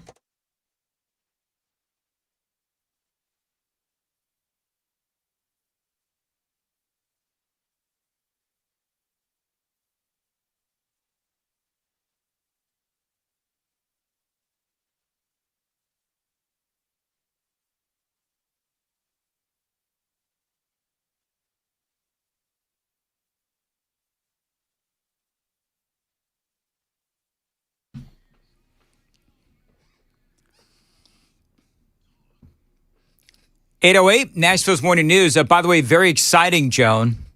What's that? Coming up at 8:35. Yeah. With Chris Hand and the Chris Cross handoff. Yeah. A big foreskin update. That's some foreshadowing right there. It is. We got a big foreskin update coming up. I think I have to go clean the coffee pot in the break room at that time. We don't have a coffee pot I was going to say, we don't have a Right. coffee pot no more. Real quick. And because Dan broke it. Darlene, I did not stop it.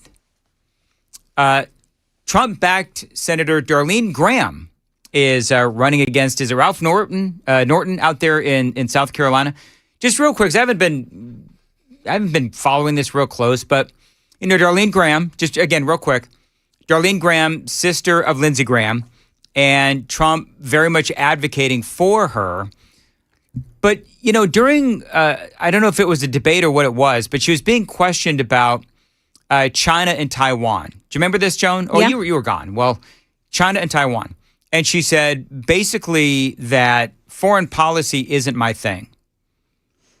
So She said that pretty early on. Yeah. she said that just a couple of days ago. Oh, A few okay. days ago. Oh, she said that early on, too. Yeah. What? So here's the problem.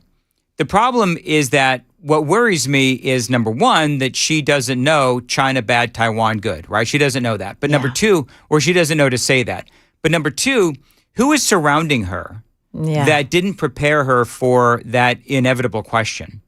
You know what I mean? She said before as well that she wants to take Lindsay's seat and understands that his gig was really foreign policy. Like, that's what he was really focused on. Right. she said she wants to sort of change her focus to be more of a U.S. based. And I do understand that people are focused on kitchen table issues, but at the same time, she also needs to understand, because she's going to be voting on legislation that has to deal with Taiwan good, China bad. Mm-hmm. So she's got to understand, even though foreign policy might not be her thing, she has to understand it and develop, at the very least, a working knowledge on it. I asked you, Sam, so when did she say that? She said that on Tuesday, August 18th, as it pertained to the South Carolina Republican primary debate. So the question from moderator Greta von Susteren asked if Taiwan and South China Sea are national security issues for the United States. Okay. You know, it's Greta Van Susteren, right? I was going to say, you dissing on Greta? No, I'm just... Because she's awesome. On purpose. We love Greta Van Susteren. So anyway. She said, I'm just going to be honest here. I'm not that informed on national security, so national security is not my thing, not my area of expertise, but I do support the military. So the runoff is today. Yes. By the way, okay. Yeah. Did we mention that? I didn't know if we mentioned that. So yeah, her runoff is today. This is really going to be a test of President Trump's endorsement abilities. The endorsement his power of Donald Trump. Yeah. Well, Lindsey Graham was loved in South Carolina, so there's that. But at the same time, if people loved Lindsey Graham, they loved his policies, and his policies were foreign policy, and he was very much foreign policy minded. So she's not under any, in my opinion, she's not necessarily under any requirement to think exactly like Lindsey Graham, obviously. But that was a bad look for her. I'm just going to tell you. And I did like Lindsey Graham. Other people didn't like him, but I liked Lindsey Graham. But the problem is that his sister has to. When did she decide that she was going to run? This is where I'm going to get persnickety.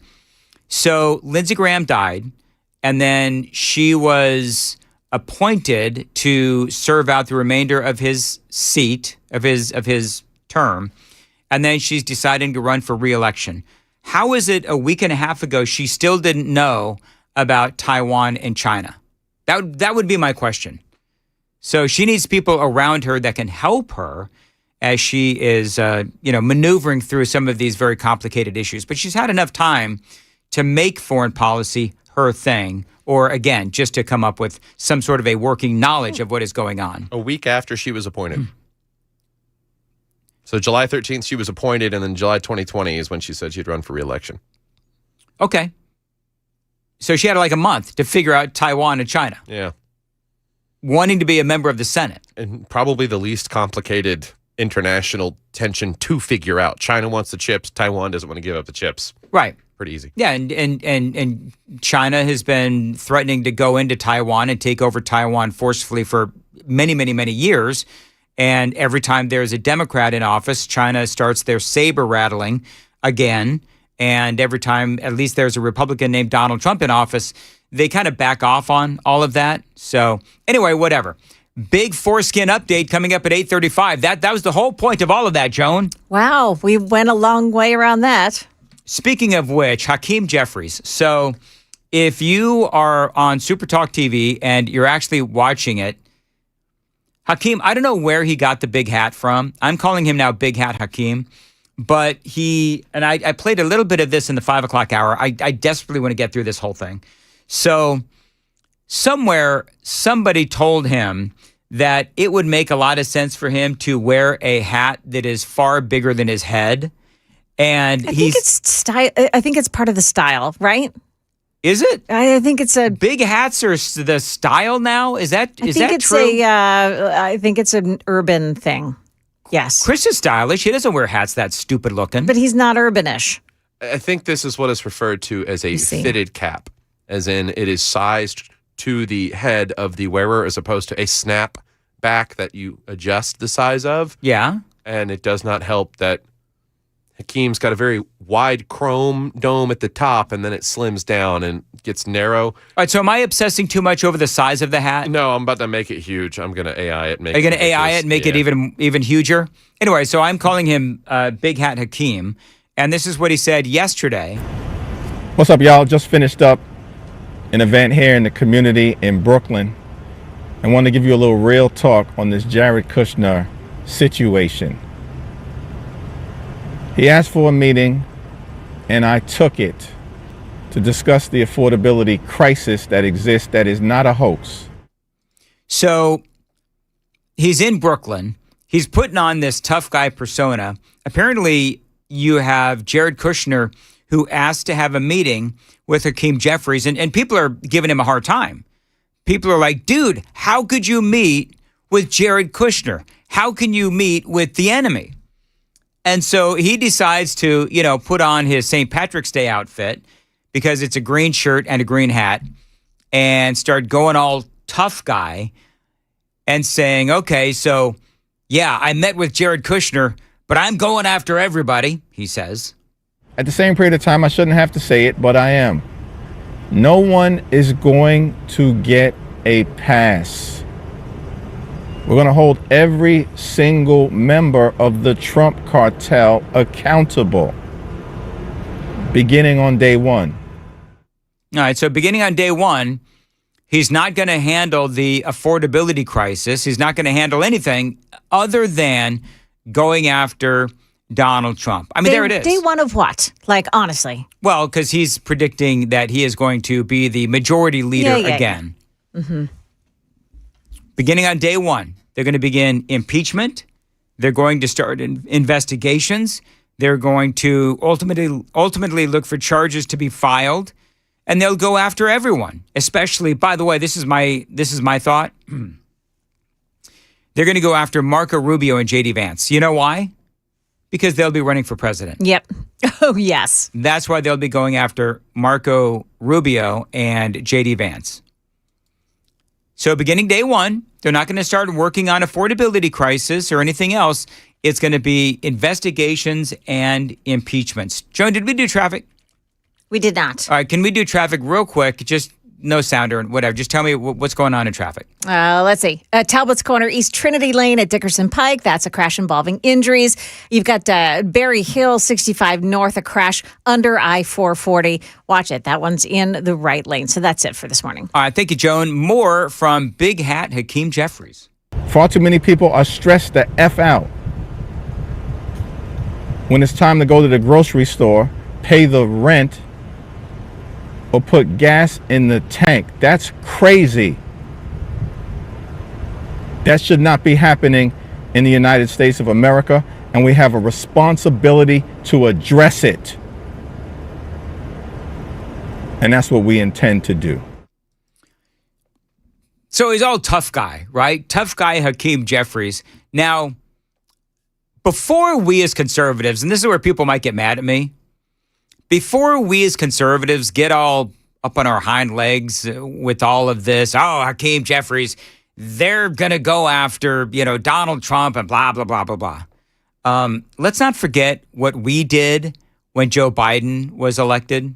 Since assuming our Republican majority in January, the House Oversight and Accountability Committee has uncovered a mountain of evidence. That is James Comer. Joe Biden abused his public Remember office out there in Kentucky? It was like day one, and they started going after Joe Biden. And in my opinion, appropriately so. But remember when, I actually had Joan, you would have loved this, because I had a meltdown.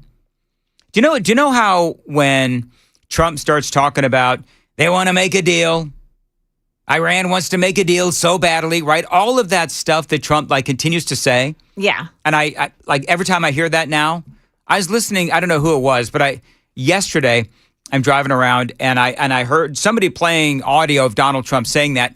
I kid you not. To me, Donald Trump these days saying that, it's a tune out. Because it ticks me off so much because I'm tired of hearing it.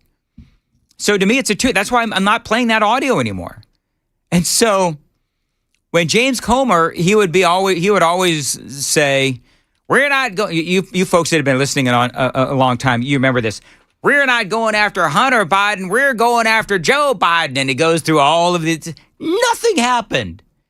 And I got to the point where I was like, I'm tired of playing James Comer audio because nothing is happening. But we did the same thing that Big Hat Hakeem Jeffries is doing. You know who we should have gone after? Mayorkas. Why the hell did we go after Mayorkas? That's the guy that we should have gone after, and I don't think we ever charged him with anything, but we should have. The other thing about all this tough guy talk from Hakeem Jeffries is, just real quickly, where was all this tough talk when Biden was in office and gas was over $5 a gallon, inflation was over 9% with Joe Biden? Where was all of this, big hat talk from Hakeem Jeffries? Don't you know that was transitory? It was just transitory. It was a good thing. I was going to say, It was a good thing. Remember that whole thing? Yeah. Oh, inflation's great. It got over like $7 a gallon out in California. Oh, yeah. I think it got more than that in California. So for me, here's the thing, is that Hakeem Jeffries is doing what politicians do on both sides. You know what gas prices were when Donald Trump got into office nationally? $3.11. Then they fell to $2.78 per gallon. Then, of course, we went to war, and now it's up to $3, whatever it is. What is the price of gas nationally right now, Sam? What is it? Because Donald Trump goes into Iran. It became incredibly volatile. Make no mistake, that was Donald Trump's decision. He knew the consequences, higher gas prices. Now, though, we have inflation cooling. It's not where we want it, but inflation is cooling. Prices are still too high. But the bottom line is, Hakeem Jeffries and Jared Kushner, they met. Jeffries was getting a lot of crap for meeting with Kushner. That led to the video that he put out. But it seems like Democrats, they don't necessarily want to help fix the issues that we have in this country. They want to exacerbate the problems heading into the midterms. $4.10 a gallon, according to AAA. $4.10, that is the average across the country? Yeah. For unleaded? Yep. What is diesel? Because we got, every time we talk about, have you noticed this, Joan? Every time I talk about gas prices, the diesel people start yelling at me because we didn't mention diesel. Well, there's a lot of truck drivers out there that listen to us. We love our truck drivers. Yeah. We love our truck drivers. Yeah. Between $5.59 and $5.62 per gallon. That is rough. Yikes. And it more so, it's not necessarily the truck drivers. A lot of those guys, if they're company owned, they've got fleet cards for stuff. Right. So they're going to get their fuel. It's the independent truckers and it's people who drive a diesel pickup truck for work that are going to be most impacted by it. Yeah, those folks. I mean, I feel for them. And by the way, if they are working or driving around in a work truck, then I'm assuming they pass those increased costs along to their customers, at least some of it. Yep. So, I mean, listen, I could try to spin the economy that things are going great. There are some things regarding the economy that are going good. A lot of it isn't as good as we want. Wages have gone up. Problem is, inflation has also gone up. Again, it is cooling. Gas prices have gone down from where they were. That's good. We're not hitting a recession as many people predicted, and they wanted us to end up in a recession as well. And a lot of people did get higher tax returns back, and they are paying less taxes this year thanks to the Trump tax cuts. We can talk about no tax on tips. We can talk about all of that. So each side, when it comes to the economy, and this is the point, is that each side has their talking points on the economy. I saw an interview with Kirsten Welker and Senator Tim Scott. I don't know if you saw this over the weekend. Good Lord. It'd make your head spin because Kirsten Welker is on the left and Tim Scott is on the right, and they're both just spitting their economic numbers. And, the bottom line is you can make them say anything. But the bottom line is there's some good and some bad with the economy right now. Donald Trump and his team, they have got to sell the story. By the way, speaking of which, the vice president has hit the road selling the Trump economy, including American businesses working here at home. This is J.D. Vance talking about manufacturing. This is exactly what I love to see in states like Maine. This is exactly what we want to support in the Trump administration. We want companies that buy American, that hire American, and that invest in American communities.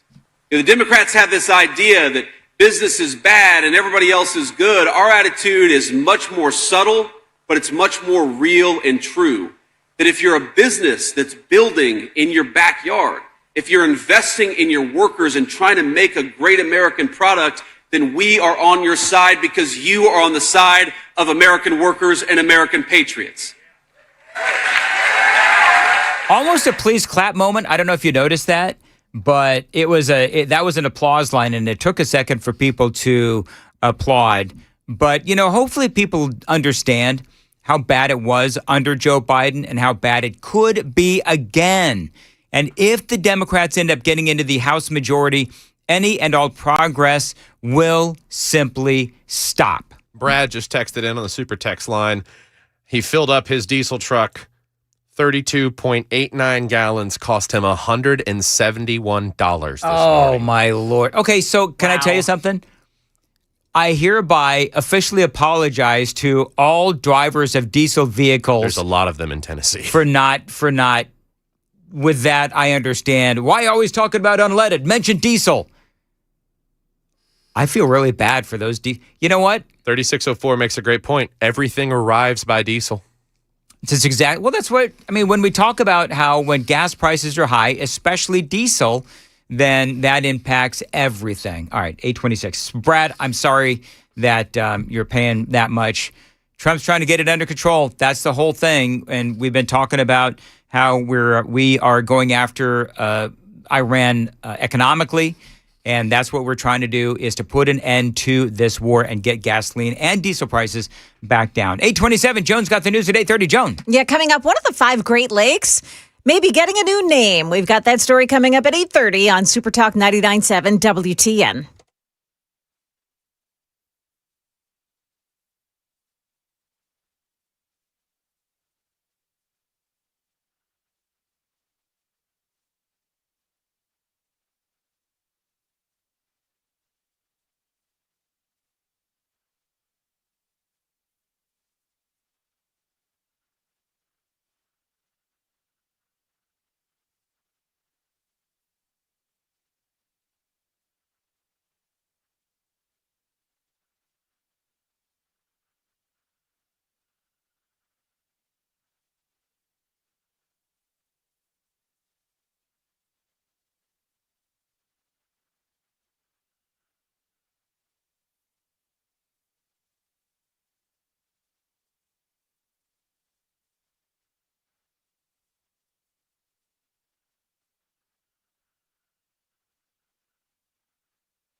Dan Mandis here. I've been a client of Dr. Kevin Mitchell for about 12 years now. He is awesome, and so is my once bad back, thanks to the Wellness Institute of Nashville. Now, Dr. Kevin Mitchell has been changing lives for over 20 years with innovation and technology. And yes, this year does mark his big 20th year with Pioneer Days in Technology Ways. Now, to celebrate in style, Dr. Mitchell is offering you the Big 20. That means 50% off non-surgical spinal decompression therapy. That is huge. Discover why patients across Tennessee trust Dr. Mitchell and Dr. Ashley for answers and relief. So, if you're suffering from sciatica, neuropathy, spinal stenosis, bulging discs, neck pain, back pain, tingling, and weakness in your arms and legs, they can help you today. Find them online, painisbad.com. No surgery, no injections, no painkillers. Call them at 615-246-5009, 615-246-5009, painisbad.com.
Good morning. It's 8:32. I'm Joan Jones with your top stories. The Supreme Court allowing President Trump's executive order on mail-in ballots to continue. It would allow the Postal Service to deny mail-in ballots if a voter doesn't show up on the voter rolls maintained by Homeland Security. The post office would have substantial oversight. The post office is a federal agency, would have substantial oversight on how they deliver the mail and how they define the delivery of mail with ballots. That's Christian Gross, director of the USC Democracy and Fair Election Lab. The search continues for the person who shot a 16-year-old Cameron Frierson. He was killed at a football game on Friday night. This man tells Channel 4 that he thought he was hearing after-game fireworks. After I realized that must have been a gunshot, that felt like 5 to 10 bullets. What a 16-year-old could have done to deserve this, I don't understand. Nashville police say they're following some leads, but no suspects so far. The State Department is set to announce it'll revoke the business and tourism visas issued between 2016 and 2026 for people who have since sought asylum. It could affect up to 200,000 foreigners and would be the largest single mass revocation of visas in U.S. history. And President Trump has added again his latest renaming effort comes to another body of water. The president's considering renaming Lake Ontario to Lake America, since he says we don't expect to be doing much business with Ontario any longer. That, of course, is a reference to Canada, the tariff war that's brewing between Canada and the U.S.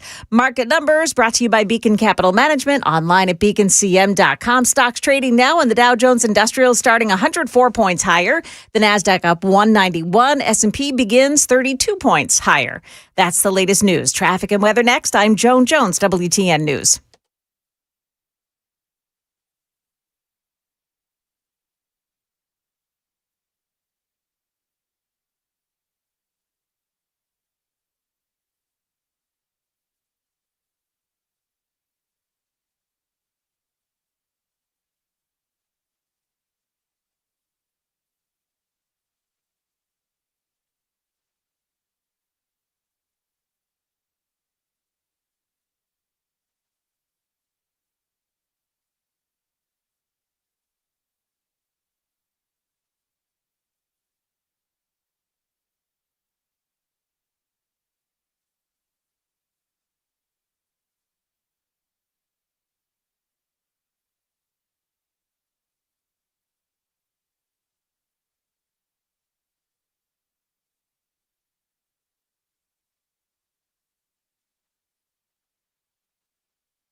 Still working that crash scene in Talbot's Corner at East Trinity Lane and Dickerson Pike. One also on 65 North in Berry Hill. That's under the I-440 overpass this morning.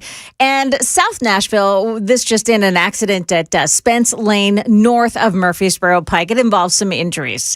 Traffic every 10 minutes every morning on Super Talk 99.7 WTN.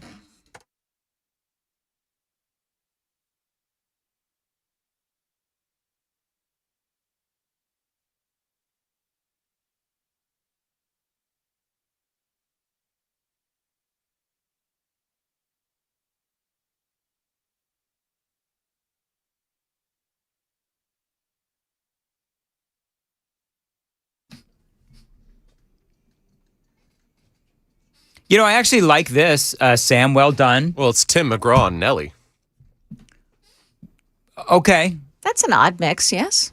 No, that's what the country artists and the hip hopper people are doing now. This song's almost 20 years old. Yeah, I know. So what these kids are up to these days. Did you pick All in My Head because Dan was teasing that we were going to talk about foreskins?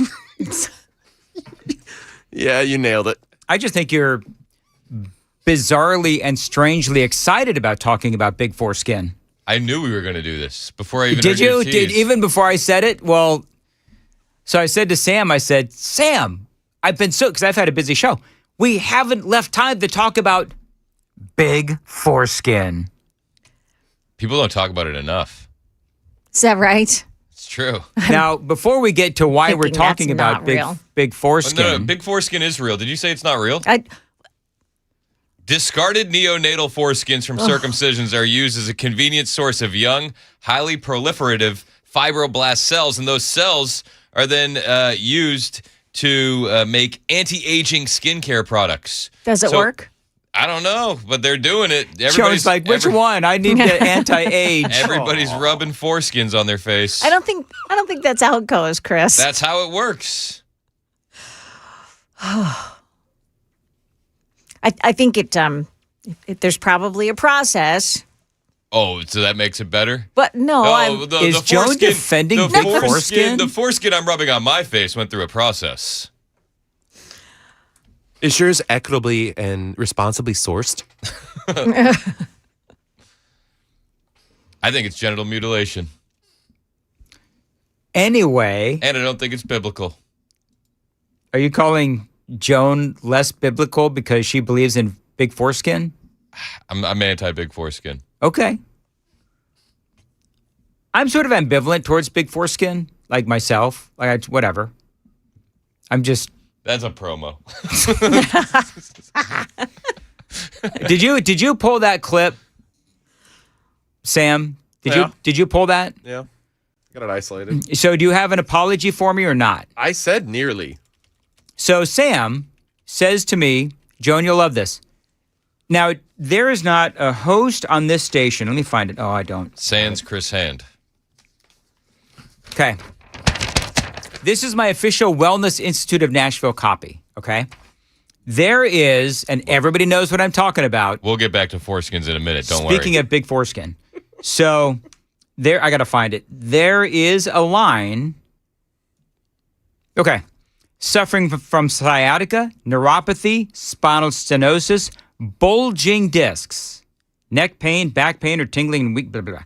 So, and there was a rumor that you would remove the S. Like there's a big rumor. Foreskin takes the foreskin. Sam said that I came close to removing the S in bulging discs. Now, I took great offense to that, and I'm going to tell you why. Dan threw a challenge flag. I did. I threw the challenge flag. The reason, Joan, that I threw the challenge flag is because years ago, I accidentally removed the S in bulging discs. And so just a little peek into the mind of Mandus. Every time I read this commercial, I worry about removing the S on bulging discs. I notice you slow down after you say spinal stenosis. I do. I get to spinal stenosis and I've got the oh crap moment where it's like, okay, bulging discs is coming up next. So then Sam says, hey, you almost said, without the S. What was it? Bulging discs without the S. So play it, because I said, no, I didn't. Bulging discs. No. No. Nah. See, I'm glad I threw the flag. Fake news. Fake news, Sam. I said almost. Fake news, Sam. Sometimes we got to go to the replay. Well, we do, because what happens then is this is what happens, Joan, is then I drive around all day and I'm thinking, I almost did it. I almost said it, but I didn't. And I'm appreciative that Sam and, or I should say Joan and Chris are on my side. By the way, you know who threw down a bulging disc without the S? Brian Wilson. He's not even here to defend himself. Oh, honestly. He would fully admit it. I love Brian. I'm not criticizing Brian. But, I mean, in other words, me and Brian, we're in good company. Eventually, Chris, it'll happen to you. You will also talk about bulging discs without the S. 3604 texted in. Oh, yeah? He said they actually tried to use foreskins to replace damaged eyelids. Yep. So. It didn't work. Everyone was cockeyed. Oh, my God. I think Dan just fell off his chair. I almost spit out my tea. I just taken a drink, and I almost spit it out. Really good. I actually sped up the punchline because you were sipping your drink. Oh, my gosh. That was beautiful. All right. Speaking of which. But there's more to that story. Okay. You want to continue on sure. then? So is this what we're going to do? You mean there's Boston Magazine back in 2015, I will mind you. Oh, here comes Joan. 2015. Fact check, Joan. Here comes a $7,000 check from Big Foreskin in Joan's account. That foreskin fibroblasts, as they're called, help to grow. Now, they can use one foreskin to grow 1 million different. Hold on. Whose foreskin was it, Joan? Well, they're donated. Does he want P.S. it back? They're donated by the parents. It's donated by the parents. I doubt it. It is. I doubt it. You know how many papers they sign in that hospital? Also, have you seen the little restraint for the babies? Have you seen the baby restraint? No, I haven't seen that. They have to put a baby down in like a Velcro little thing so that way he doesn't move. Because the kid instinctively wants to hang on to his foreskin. And so they strap the baby down, and then some sick doctor says, scalpel. I don't think that's the way that it works. No, I thought 100%. it was more of like a... Look up the baby restraint Just one and put it on the foreskin screen. is said to be able to grow the cells for decades. So let's keep going with big foreskin. But what do they then. use it for? So it's not just for facial cream, but it's used to help burn victims to grow new skin. I think that's a viable treatment. And also to cover diabetic ulcers. Hey, can we do a new Daily Dan poll? $7,000 from Oh my gosh, that thing looks diabolical. Hey, you got the baby restraint? Yeah, I've got it put up on the stream. Look at the baby restraint. I don't want to see the baby It looks like some Hannibal Lecter type stuff. If you want to defend Big Foreskin, you need to defend every step of the process, John. That's what Brandon Gill did with abortion. Can we move on? People are complaining. Can we move on? What do you mean they're complaining? They're complaining. People are like, enough with the foreskin discussions. Enter Abdul. Plus. Yes, please do. Okay, so Abdul El Said was on with Jesse Waters. This was last night. And what led up to this discussion? They're talking about trans surgeries. Right, for children. All right, here we go. You dodged again. Sex changes for minors. Do you support that? Look, I remember having great conversations with my conservative friends about right-to-try legislation. The idea that the government shouldn't tell you what kind of health care you should have. I just think the government shouldn't tell you what kind of health care you should have. And if you're a minor, you want to try on kids? Parent. Now, if you disagree with that, if you disagree that health care decisions need to be made by a doctor and their parents and a patient, then we think we agree to disagree. But, you want to put government inside So, Abdul, you're a doctor, right? Selectively. I am. So you think it's okay for a parent to slash his kid's thing-a-ling off? You think that's okay? I mean, do you really want to have this conversation? Are you circumcised? Yeah, but I mean, that's a Jesse, personal question. Okay, doctor. So you probably should want to move on. Is circumcision's different than castration? I think it's a problem. It's a problem that you think that you get to decide what happens between a parent, a doctor, and a patient. And I'm just saying that, yes, circumcision is surgery on a kid's ding-a-ling. So if you really want to bring that up, you can. I just think you guys are really selective about how you want to talk about these things. Abdul, Michigan's not going for that. That is sick stuff. There you go. That's a hell of a campaign ad that they're going to use against him. Oh, man. By the way, It's Mike Rogers, right, who's running against him? Yep. Mike Rogers is going to absolutely That was a love. gift. Oh, yeah. That is a gift. Yeah. And to say that, I mean, I don't want to get into the whole foreskin thing again because clearly people are tired of it. But, to call circumcision and talk about that and transitioning a minor is just ridiculous. But that shows you that they don't know how to defend what they stand for. They can't defend wanting to transition kids, so now they're trying to equate it with circumcision. Yes. That's just dumb. That is just dumb. By the way, the Muslims circumcise, they go circumcision maxing. Did you know that? Mm-mm. They do it for everybody. Yeah. Boys and girls. Ugh. Oh, yeah. Oh, yeah. Yeah. There was a brochure that they had to hand out to the newcomers in the UK. Did you see that? No, I didn't. The brochure reminded them of, just normal Western things. One of them said, child abuse is a serious crime in the UK. Child abuse is against the law. This is a brochure that they have to hand out to the newcomers. This is who they're letting into their country. Mm-hmm. You must never physically hurt a child, shout at or threaten a child, have sex or sexual contact with a child, cut or harm a girl's genitals, known as female genital mutilation, or as the Islamists call it, circumcision. See, here's the problem is that is a very legit talk radio topic, and that is something that does need to be called out, and that is something that does need to be discussed. Most in the media will refuse to talk about it. Talk radio, of course, does, and that's one of the things that I love about talk radio. By the way, people suggesting next bumper music has to be Chuck Berry's "My Ding-a-Ling." Ooh, that's good. That'll play us. Get it ready to play us out. Yeah. I remember when that was a new song. Actually, that's how old I am. That's a great song, by the way, "My Ding-a-Ling." So, should we change the name of Lake Ontario to Lake America? Yes. Did you see what President Trump? Now, of course, people on the left are just like the Nashvilleian who, for whatever reason, has now decided that I'm going to, listen to whatever the tweets are that he sends at me. But in this case, I am. Nashvilleian says, "Can we please get some serious leadership?" Donald Trump tweeted this out, posted this. "The United States is giving serious consideration to changing the name of Lake Ontario to Lake America, in that we don't expect to be doing much business with Ontario any longer. Thank you for your attention to this matter. President Donald J. Trump." I find the trolling funny. I do. And the fact that you've got people, like whoever this Nashvilleian person is, they live in anonymity apparently. But they didn't put their name on the article? The Nashvilleian? No, I don't. We should shame You mean them. the tweet or whatever? Yeah. No, I don't think so. The Nashvilleian, Phil used to have to deal with this guy all the time. I don't know who it is. I would think, though, that the Nashvilleian would have more followers. You've only got 4.6 thousand followers. I've got 11.4 thousand. Based. What is wrong with you, Nashvilleian? You got to step it up. Hey, Nashvilleian, if you follow me. Look at Dan. He's the Nashvilleian now. Yeah.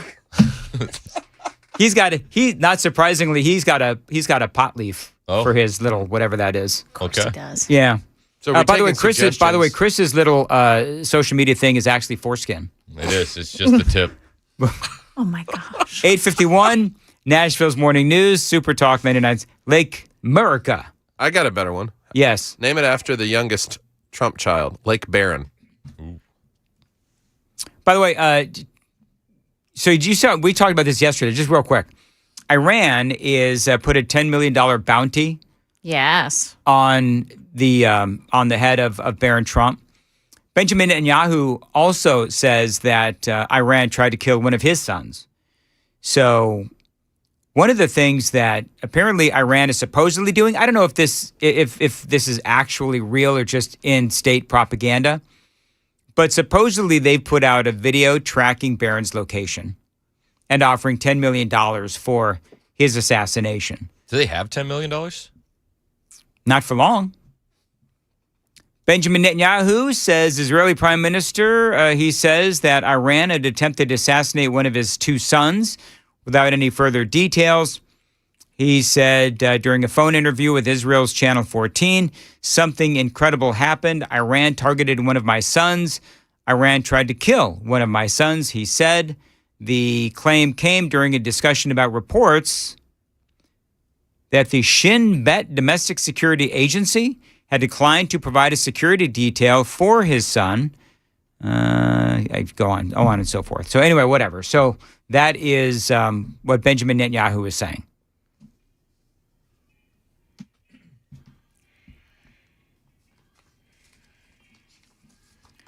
Am I going to get pulled off YouTube for this? No. Okay. You ding-a-ling. For people that are listening on YouTube, Sam has now played My Ding-a-ling by Chuck Berry. All right, can we move along? Move along. Hey, did you hear the Jonas? You said you liked it. It was your idea. That was not my idea. You said you liked your ding-a-ling. Okay, you throw too many challenge flags, you're not gonna win them all. I'm gonna lose a timeout. That's what's gonna happen. That's what's gonna happen. All right, moving right along. Let's see. It is 8:53 on Super Talk 99.7 WTN, 615-737-9986. People chiming in. Can I just say, Joan, if I start going down the road of big foreskin again, don't let me. People do not like talk about big foreskin. What do you mean? I'm looking at the same text line you are. Sarah hated the conversation of big foreskin. I like Sarah. Okay. I like Sarah as well. But there were far more positive reactions to big foreskin. Oh, I don't know. 1323. How can you call yourself a conservative talk show while talking about these blanked up issues? That's what we do all the time. It's because it's a blanked up issue. We talk about this stuff that people don't want to talk about. You never hear ABC going at big foreskin. Probably because they're in their pocket. Of course, back on August 20th, 1323 also said, both of you sound like little 8th grade girls arguing about something stupid. What were we doing on the 20th? I don't even know. Were we arguing about big foreskin again? I can promise you we were not arguing about big foreskin. No, that's a bi-monthly situation. All right, moving right along. Let's see here. 8:54, Joan's got the news coming up at 9. Joan. Yeah, coming up here. Awkward segue. Yeah, thank you, Dan, for that really smooth transition. Sure. Hollywood. Like anti-aging cream. Yeah. Great, Chris. Hollywood may be moving to Nashville. We'll explain coming up at 9 o'clock right here on the Legitimate News on 99.7 WTN.